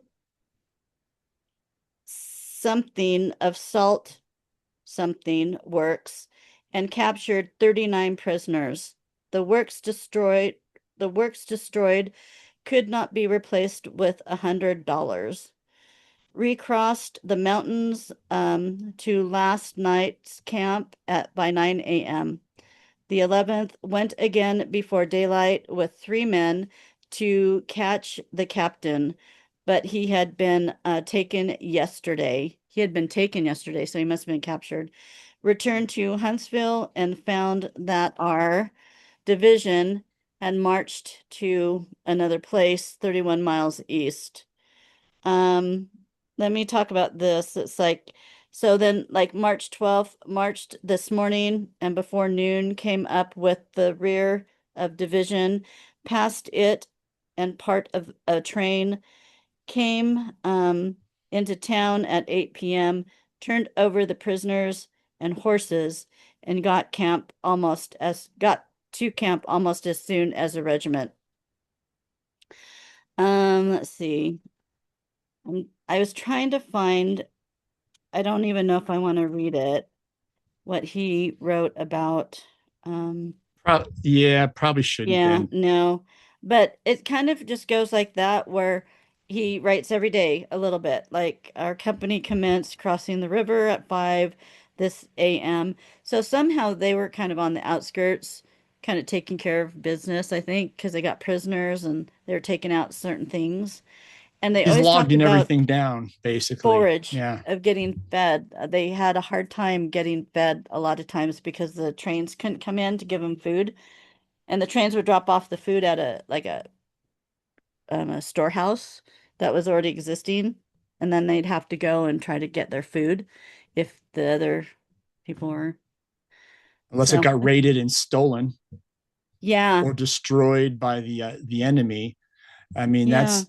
that's that's And another then thing. The food, a lot of those guys, whatever rash, I don't know what they were feeding them that they'd ship, but a lot of those guys probably just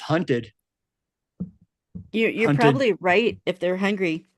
And Yeah, I mean he they states had that a to. lot of people, most of the people that he was with died of disease because they're I'll out in give the you a elements quick or story. My yeah, grandfather, he was a World War II veteran. He was in the OSS, which is the predecessor to the CIA today, but it was in the Army then. that's right. And he was with his platoon or whatever. It was a group of like 12 guys, 10 guys.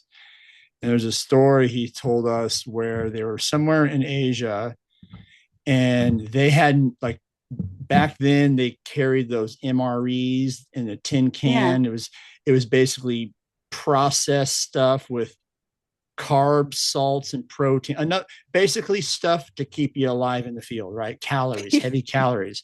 Yeah. The stuff they make today is way better, but then it was just little rations.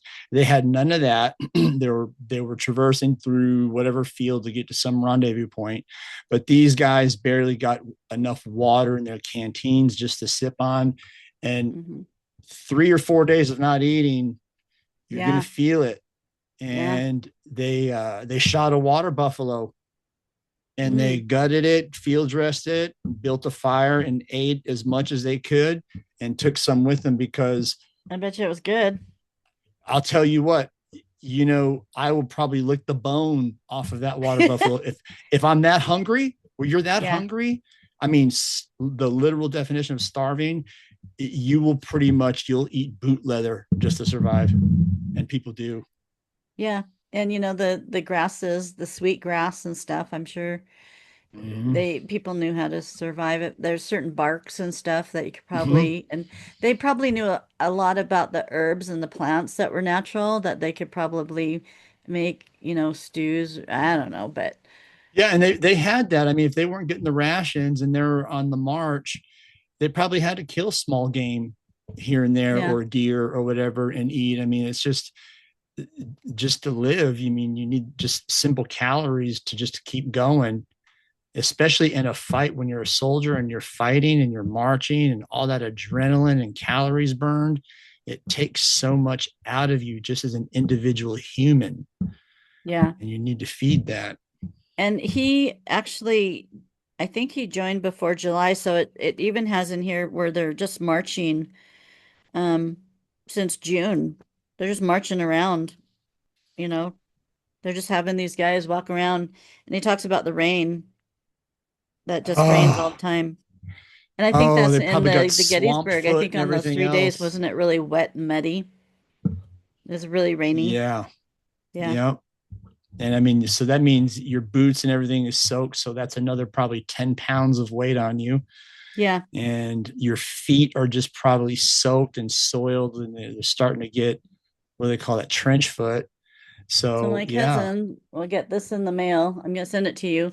I apologize. The front and the back cover fell off. So I'm gonna make copies of it Well, too. how I want old to is it? keep. It's like what, like Well, 200 this years one, old or something, or 100 well, 150 this years one's old? from my great grandmother. She wrote it. She Oh, made a she wrote. copy. Okay. So this isn't his original. This is her handwritten accounts of his written accounts. So his Okay. is in a museum, Got it. That's right. but You she said didn't that. write everything. She didn't. she didn't copy everything. So that's why I want to see his original, because I want to see about the war, because she kept everything about the war out of this book. She just talked about his hike, tromping around, tromping around, tromping around, capturing people, tromping around. There's nothing about shooting. There's nothing about anything. So she took that out because she didn't want us to know it. So, um, but I'll send this to my You cousin. sent me a Word document with Yeah, I want to put up the letter. That was, he the, had to turn in, the after letter. the war, he had to turn in his rifle, his arms. And so I had the envelope and the paper. So that's Captain William Armstrong Walt or Coulter of the First Iowa Cavalry. That's what it was. And so they kept this. I don't know. I guess there's no stamp on it, but it's like stamped. No, yeah, it's what do you Yeah, call it? Postmarked and something. postmark There's a note here, January 14th, something. 69, 60. Yeah, So I probably think he was in it 4 1869. years. So that would probably be the end of his him being a captain. And I guess they called him a captain for the rest of his life. And I was thinking, why would you people call you captain? Well, because I think it was a like how we thank people for serving. I think it was a respect thing. You're a captain in the Civil War, so we call you captain. And Yeah, it's it kind of was a probably respect thing. his retiring rank. They still hold that. I Yeah, mean, my dad on his military CAD card was sergeant something. Um, so yeah, he's still probably, and then some people still sign it. My uncle, retired Air Force pilot, still at the end, he'll say USAF, U.S. Air Force, yeah, Lieutenant Colonel RET retired, just as formality. So yeah, it's respectful. I mean, they served, yeah. they led and served. I don't have a problem with that. Look at that I, fancy writing. I Isn't know. that I was just just gonna say fancy? this. That's how they all wrote back then I too. know. They And that was all with an wrote very ink well. quill pen. Mm-hmm. And so there's That's a like letter too. there is a letter here. There you go. That's the Treasury. So 67, he retired in 67. Yeah, So I there you think go. that is arms that he had to turn in I think his gun, if I remember correctly. Sir, your return of arms, I don't know what plus whatever, um, appertaining to the The Iowa cavalry. Cavalry Yeah. for the following quarter, the date, and this is, I guess, serial numbers, part numbers of the gun, has been received, examined, and found correct and closed. Basically saying, we have your stuff. Thank you, sir. Yeah. Yeah. I didn't know So that that I mean, I assumed, back then, ignorance, that they just kept their rifle, but I guess it's wouldn't proper to the you? It's Army. like I don't think they could get their severance if they kept the rifle. He had to turn it in, I think, so he could get continue to Mm-hmm. get paid. Yeah. I think that's the reason. Well, I mean, good reason to. I mean, Yeah. it doesn't belong to you anyways. It's the U.S. I Army, wonder what they so did with all of them. probably cleaned them up, make sure they're still useful, and destroyed the ones that were damaged, and Yeah. replay. I mean, you had gunsmiths back then that knew how to do all that. So keep Maybe what they you sold can them, salvage. to Yeah, other people. Yeah. that or keep them for the next war. Yeah. You know, it's not like we didn't go around Yeah. shooting people aside from the Civil War. So that's cool, though. You've got this history to Yeah, isn't that share. cool? And then you sent this. I don't know. Is this a photo So of all this the? is so this was just a small this is actually up in the museum.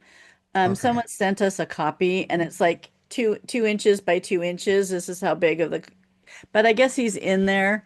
It's officers of the First Cavalry, Iowa okay. Cavalry. I guess it's Iowa, not Pennsylvania, so it's Iowa. So he's in there somewhere. So I think he's center. Oh, I Here, can't touch my screen. Go up one more. Go up one more guy. I think that's him right hold there. on. Let me look to see at his. Because it's That's that, him, right? That's him. yeah, yeah. And And That's is that close. It him? might be him. Yeah. I I'm mean, not sure. obviously this isn't good digital photography. So, No. and you know what's funny is a lot of these guys they they kind of look the same because they all have heavy facial hair that they wore then, Yeah. Yeah. and it's like, dude, can you take that 5 pound mustache off so I can recognize I you? know. That beard that's probably 10 years worth of growth and everything. Can you cut it so I can see Well, who you are? and it's not like the guys that have beards today, they use ointments and they make them nice and Yeah. soft and nice and groomed. Back then, it was just this bushy thing hanging off of Yep. them. And they combed it out, and some of them used whatever, but yeah, it Yeah. was facial hair was a thing. Yeah. So I think he died with facial hair. I don't think he actually looked kind of scary at the end of his life. I was gonna He say kind of he go like, he looked whoa. like an axe murderer, in those photos. But like I you know. said, those photos, it's not like cheese, click, photos done. Yeah. Apparently, my understanding is they put the board in, and it had to warm up and heat up for the light, and then you had to stand there for like a minute or a minute and a Oh, half oh sometimes, yeah. depending on the For the film. photo. Yeah. You're And right. then Yeah. finally it would flash and burn, so they would you had to hold whatever pose. So it's not like you're going to be smiling ear to ear Yeah. for 90 seconds straight until that camera goes off. That's why photos look so very just Yeah. blunt and just as is. Yeah. You They know, did state after the war he was a different man. Very cold, sure. very quiet, very opinionated. And he just kept to himself. Yeah, he didn't. So he PTSD was will he do was a that. very difficult man, they said. PTSD will do that, and that Hmm. is PTSD. Those are veterans of combat, and Yeah, when they survived that, my grandfather was the same way. He was a maniac, but also reserved at the same time in a weird way. yeah, But combat changes a man, as they say. yeah. Well, of course, how could it Yeah, not? You can't unsee what you've seen and not at maybe all. not feel guilty of what you've done because, maybe something went sideways and you went, oh, whoops, I shot my friend, Yeah, maybe I they were shouldn't just have in the made way, that call and told him to go there, knowing that he'd get blown up. Yeah, I'm sure there's survivor's guilt too. of course. Yes. Sure. Because he was Yeah. a captain, so he called the shots. He's an officer, Yeah. and in the military, orders are orders. It all comes down from the top, and you better do it. Yeah. They obeyed. Yeah. Yeah, Yeah. it's crazy. So, Were you going to say something at the end or another story other than this? nope, that was it. Do I have anything else that I sent you? Was that the last of the pictures?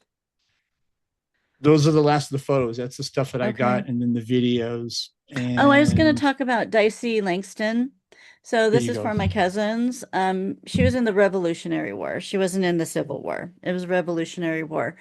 And she's on my mom's side. So there's strong people What's her on my name? mom's side, huh? What was her name? Dicey Langston. And Dicey. my book, I thought I brought the book over here, but I didn't. There's a book on her. Um, and my cousins, I should send that to you. I ordered another book about her life. They actually, she is a daughter of the Revolutionary War. She was young, like 14.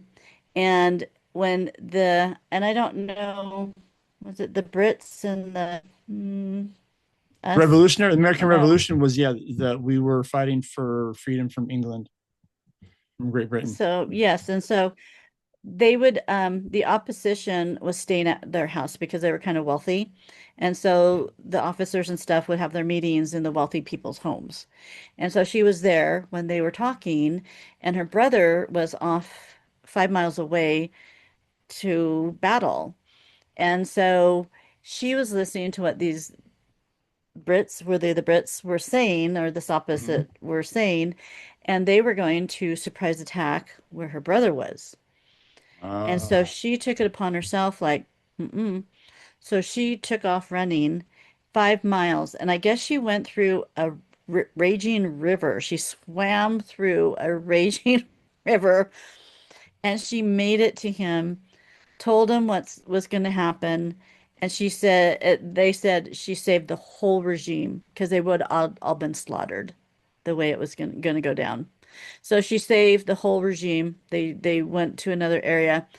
And then these officers said someone was narking. Yeah, that's her.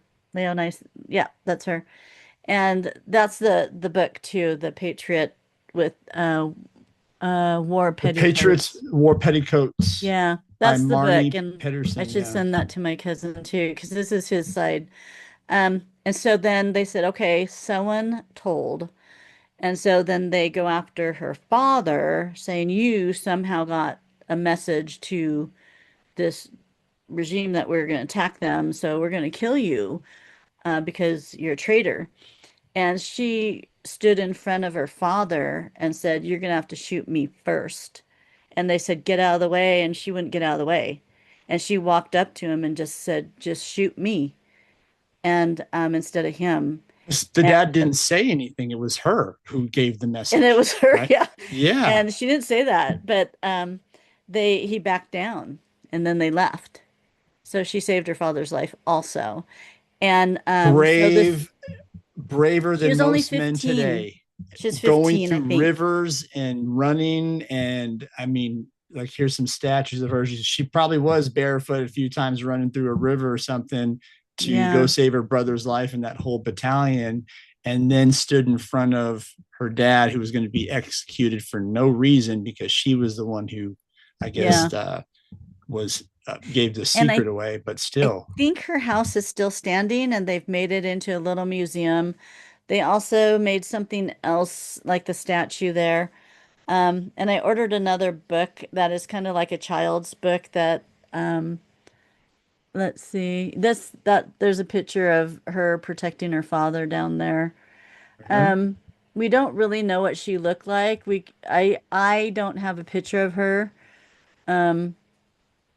because it was so far back, but yeah, so this there's is obviously a lot of media here for about her. I'm trying to find the one. Maybe so it's people were just I guess that she was just this huge hero. And then she got married. Oh, let me tell you about the guy she married. So she I guess her dad sold guns or something, or she was in a gun shop, and this guy came in wanted to buy a gun, and he was going to steal it. He wasn't going to pay for it. She picked up a gun and pointed at him, and she goes, "You're paying for that gun." And so she's pointing the gun right at him, saying, "You're paying for that." So the guy paid for it, and then he turned around and started courting her, and they got married. uh, You can't beat stories he like that married now. he He's going, married man, the I woman am who going to was going to marry that shoot woman, put a him. gun in my face. She turned him into an honest man. Yeah. Yeah, quite literally. And That's I do believe she that's had quite a awesome. few children and I've never just heard of very her. I strong. mean, there's so many Well, these heroes are in just, those. these are Yeah. family things that if you just don't know where to go, I'm sure where she lived, everybody knows who Dicey um, Langston is. Mm-hmm. And she was a very strong woman. Yeah, I could Is share that the some house? stories about my grandfather in World War II when he got his Bronze Star. Of course, Yeah, yeah. it's um it's tied to everybody. I mean, we all, well, not all, but there's probably quite a few people in America that have a relative that Yes, was involved in the Civil War aspect yes. somehow, one way or another, whether it was a soldier or a If nurse, you a guys have doctor. stories, put it in the comments. I Yeah, love this stuff. yeah. I love research. Yes. And I definitely want to go to Gettysburg now. I have been wanting to go to Gettysburg for such a long time. And it's like, of all, there's so many places in America to go. And I want the stuff with anomalies and kind of the spooky aspects of America. And there's a lot of them. Gettysburg is probably one of them. and it's probably going to be pit stop one simply because I would venture to say it's probably the most haunted place in the United States. Would you So agree? if I go, I really don't care to go to haunted houses or anything like that. That's not, but I would No, but like the to history go. in general of I it would is like to go to that cemetery where that soldier was, because it'd be even good to talk to him like, do you know that you're dead?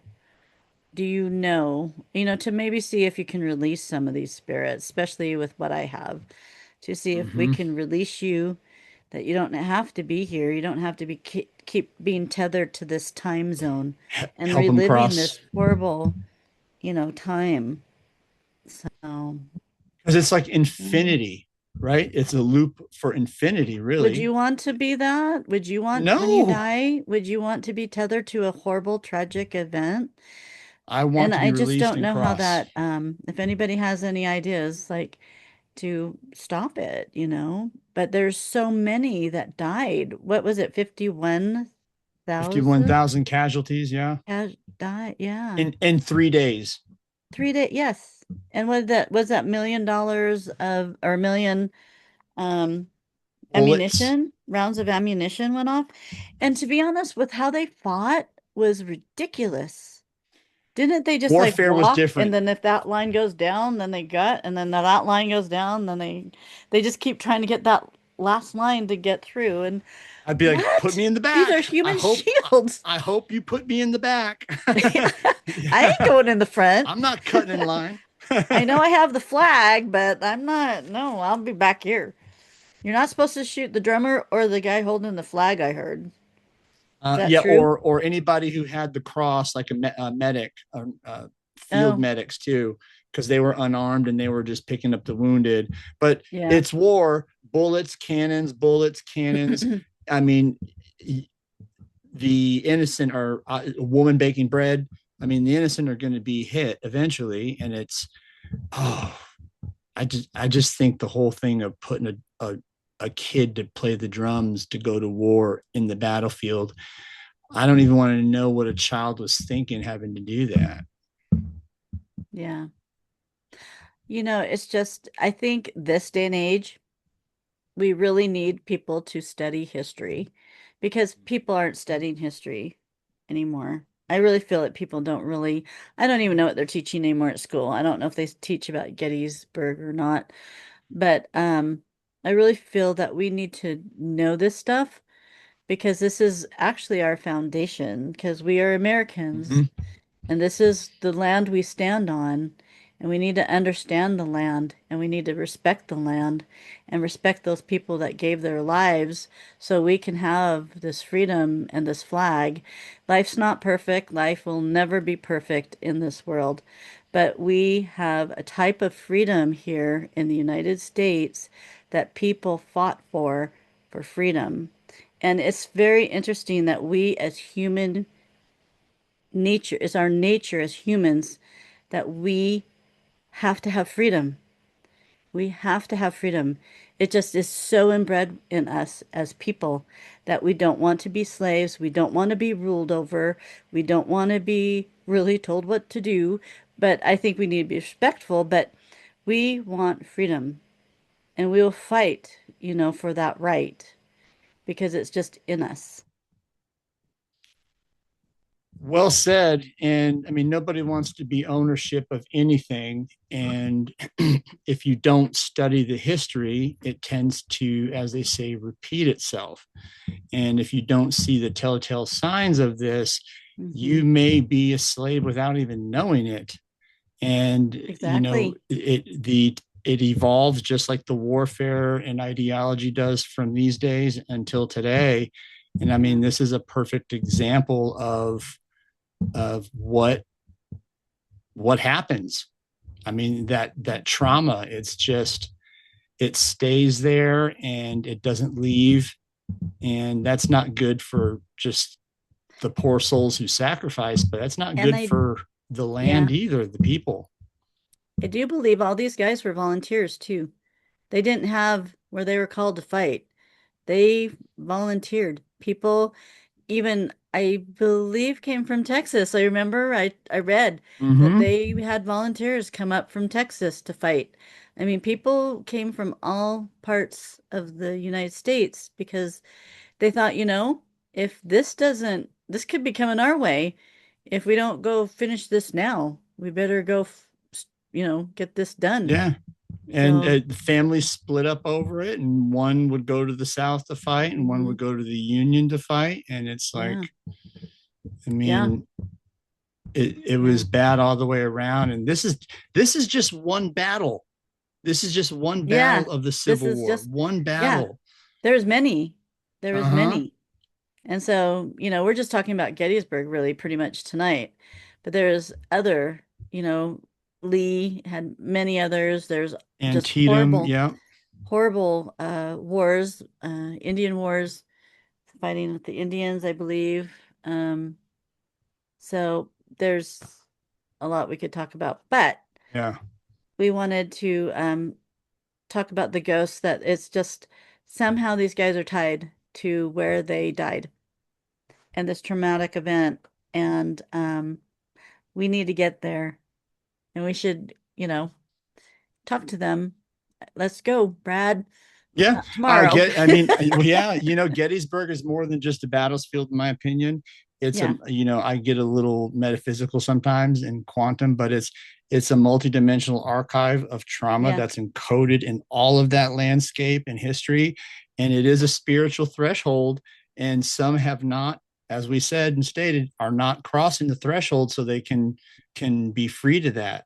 So yeah, it's not just merely ghosts, it's echoes of consciousness still seeking recognition to be healed and remembered and free of all of this yeah. because trauma is a very uh, serious thing in various ways. And this is an example of it.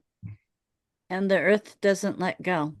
No, The earth, the earth remembers. remembers. So next week we have a really great show coming up. Yep. It is Return from Tomorrow. It's one that Yes. I wanted to do. It's on I when I lived in Utah, this book was going around and they said you got to read this book. And it was like this old book. I'm going, okay, I'll read it. It was amazing. It's a near-death experience and he was I believe it's World War II. And of course, Texas also came into play on this story. Somehow Texas keeps hitting me in the face. I'm in Texas, so Yeah. yeah. And our two Sharon that we had for NDE was Tex had lived in Texas. The Morgan we're gonna have the end of December. She's Mm-hmm. been in Texas, so it looks like I'm the only one that's not been a Texan. So Yeah, isn't that weird? I forgot about that part. Sharon used yeah, to live here. It was home yeah. for her, It's like and Morgan used to live here for a while. I live here, so yeah, Texas is a. It seems to be a running theme.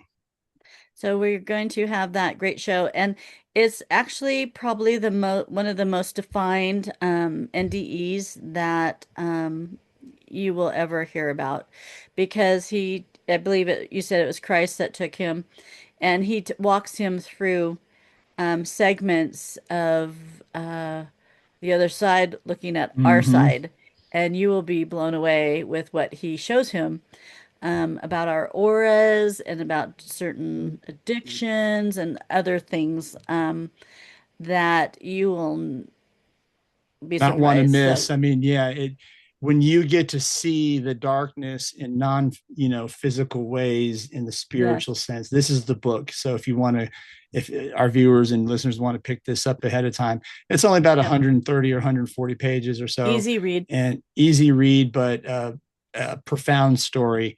And we're going to cover it. And there's Yep. a lot to talk about here that relates to how we behave as human beings and how it's going to affect us after we leave the physical world. So I'm not going to And get preachy. actually, yeah, and actually it kind of talk ties with Chico Xavier Mm-hmm. and who he channeled. He was a channeler in, what do I want to Brazil. say?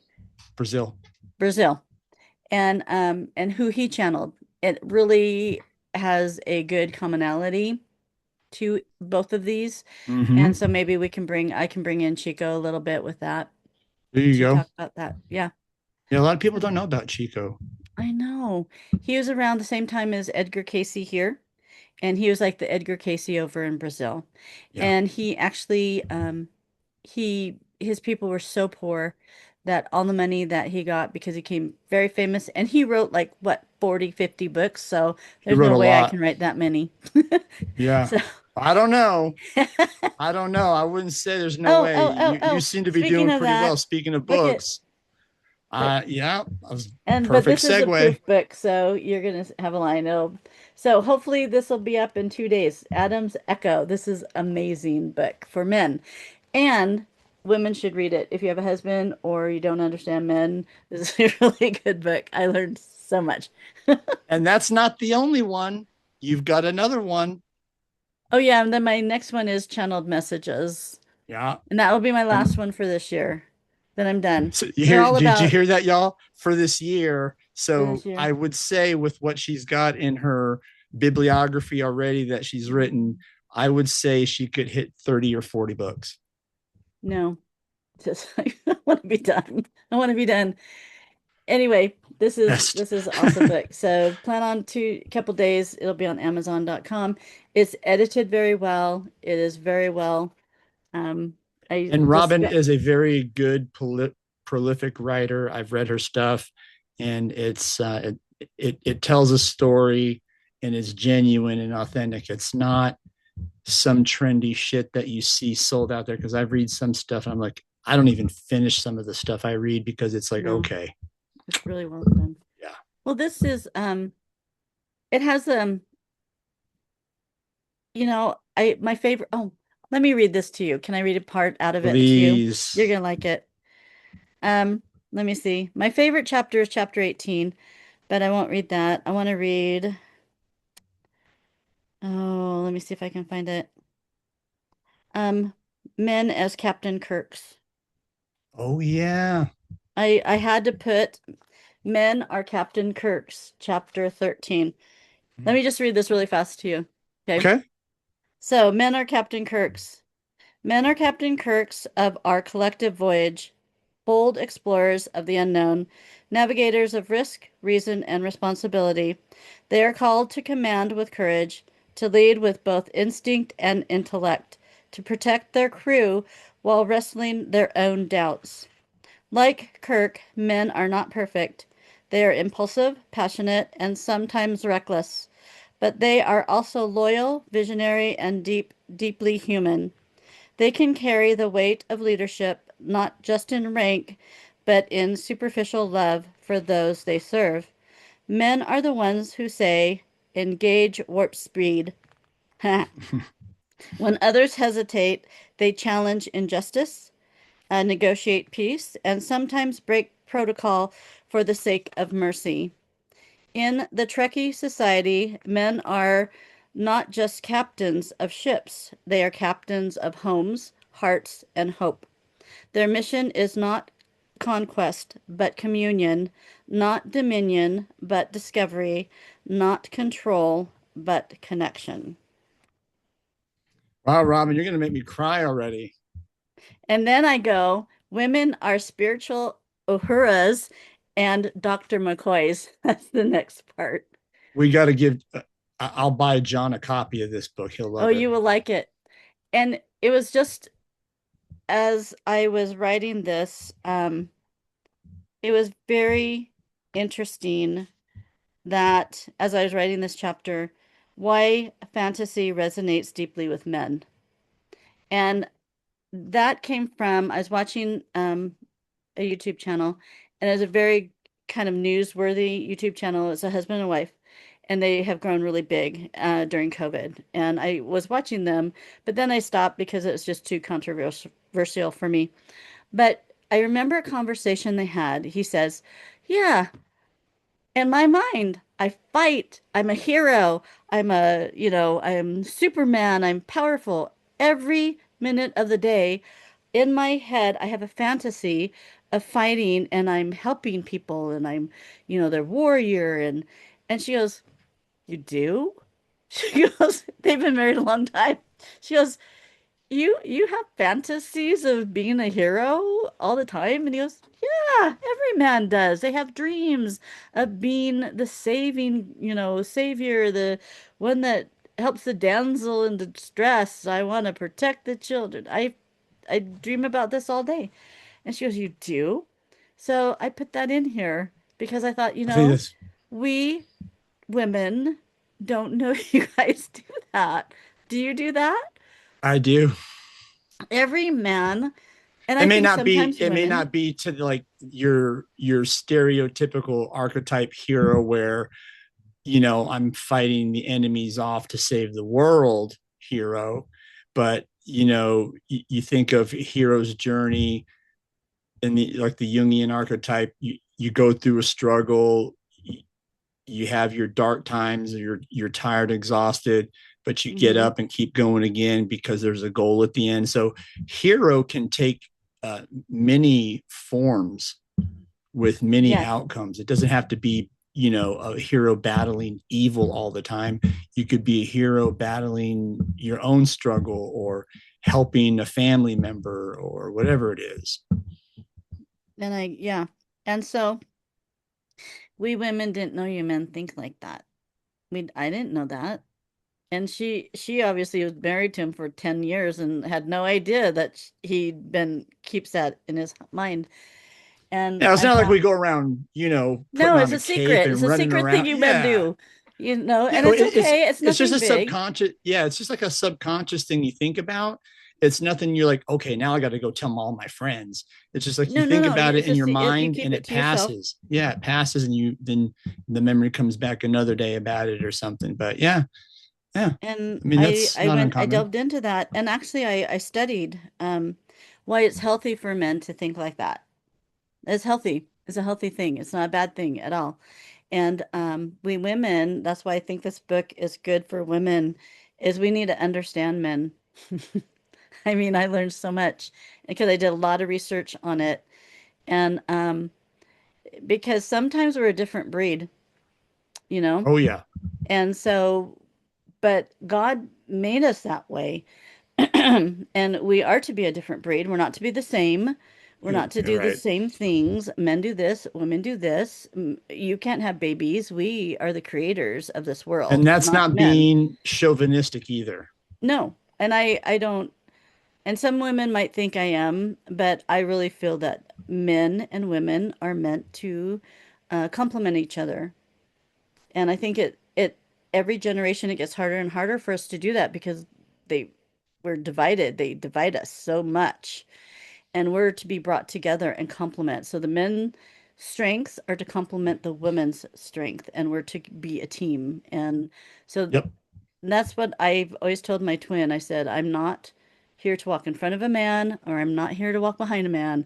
I'm here to walk alongside a man. There you And we're to go. walk side by Perfect. side, and we're to work together. And I have some strengths where you don't, and you have strengths where I don't. So that's how I It- feel. but what if you're like you Crazy? well, yeah. Well, everybody is at least, but what if you don't walk next to like what if you're a lone wolf kind of loner? That's whatever. I don't, but it doesn't have to be in a relationship. It could be in Okay. friendship. It could be your sister, Oh it yeah, could yeah, be your yeah. cousin. I mean, it's just the Like you and I respect of complement both each other. dominions. You and I complement each other. Yeah. Well, that's Exactly. why we have such a good podcast, Exactly. because we complement each Exactly. other. But I Yeah. think that comes with a maturity and Yes. awareness. You have to And learn where that. you don't, I don't think of self like, oh, he hurt my feelings, wah, wah, wah. Or, I don't care. I mean, you hurt my feelings, I'm going to tell you. So let's work it Yeah. out. Yeah. It's not And that's how it hard. should be. It's like, Yeah. I'm sorry, and Don't be hug it mad at out me. and Tell just, me you're yeah, mad at yeah, hug it me. out and move forward. Yeah. Yeah. There's nothing So wrong with that. what can we do? You know? Not, not hold, And not hold prideful grudges and shit like and I some think people do. and I do feel that because I'm not married, so I don't, I can't testify that this is my point of view as an unmarried person, is Me that too. I'm I unmarried. I hear it. I hear this a lot where women talk bad about their husbands to Yes. anybody. I mean, you're working with them. Man, they're just man. And you're going, really? If your husband knew that you're talking smack, and then when he comes around, oh, hi, honey. And you're going, okay, so you just vomited all your problems on me. And then and I thought, I would feel horrible if I had a husband and he told all his friends everything he hated about me. I And I would feel hear men do that horrible. too. I hear Yeah, men do and that I too. think that that has to stop. That comes with maturity, but I think, you talk to your spouse about that. You don't talk Keep to that your between friend. you two. Yes. Yeah. You need to have boundaries, I guess that's my thought. And I try Yeah. to cover some of those things in the book. And Good.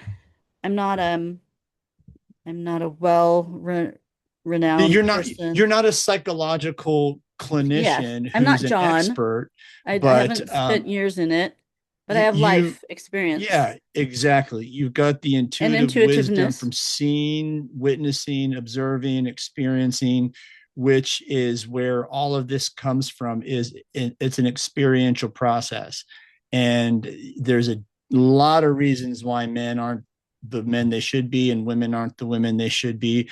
And I mean, that's a whole other topic for subject matter to get into for like a psychologist. And that can be We could have identified John back back through, on. yeah, it could He be could talk to us identified about back men and to your, women. yeah, who were your parents, how were your caregivers, what environment did you grow up in, what were you exposed to. That all matters, and like you said, it's all experiential, and it takes work to get to that point, to be able to understand that there is no masculine dominance, there is no Mhm. female. You try to you see some of the females try to do their, what do they call that? Boss bitch attitude is what I hear it called as. And it's Yeah. like, it's not, that's not healthy. It's not good for anyone. No. God made us to be together, work together. And not be divided, not just the females over here and the males over here. We're Yeah. to walk side by side. So I'm hoping, and there's a guy that has after I wrote this book, I can't remember his name. I'll have to get it to you. I sent you a couple little excerpts of his shorts that he does. He almost is identically aligned with this book. I went, "Oh my gosh, he's talking about what I wrote." And He's an author. well, he has gone through so much trauma in his Oh, life. you're talking about the young guy who does the Yeah, with the workshops. beard. Yeah, yeah, okay, yep, yep, I yep, yep. can't remember his name. I forgot But his name. anyway, he Australian guy, I think. yeah, and he says, which I so believe in, that when you have bros, he calls them bros that are broken, that are trying to heal, because he says women trigger men. If they're not healed, we trigger them. And they don't know what to do with that. And we don't know what's wrong with them because then they go in their man cave. And so he talks about that bros need to heal with bros. And so when you go to I wish he had some places in the United States where men can go and get healed. You see them hugging, you see men crying because they're having to release the trauma. And I A talk lot of heavy about shit. the Yeah. stuff that they have to bury, men have to bury, they're taught to bury for society. Um, you can't cry, man up, put your big boy pants on. But then you're expected to take care of everybody, and not do everything right and da Oh, da I da. know that. Yeah, I'm victim of that. So anyway, this guy, maybe if we can find him, post it because he's amazing, and he talks deeper than I could ever talk because he's gone through it and he knows that men have to heal with men. Men shouldn't heal with women, that they need to heal with men to get it because he says women, if you're not healed, women will trigger you, and it's a hard thing for men to go through because they get triggered with the unhealing part, and he calls it about you have a boy in you, And if the boy is not healed, then whenever you get in a relationship and stuff, women, and he talks about men that need to divorce their moms, that if they're a mommy boy, Yes. that they need to have a divorce with their mom to be able to get their own life together. And he talks about one more thing. What was it?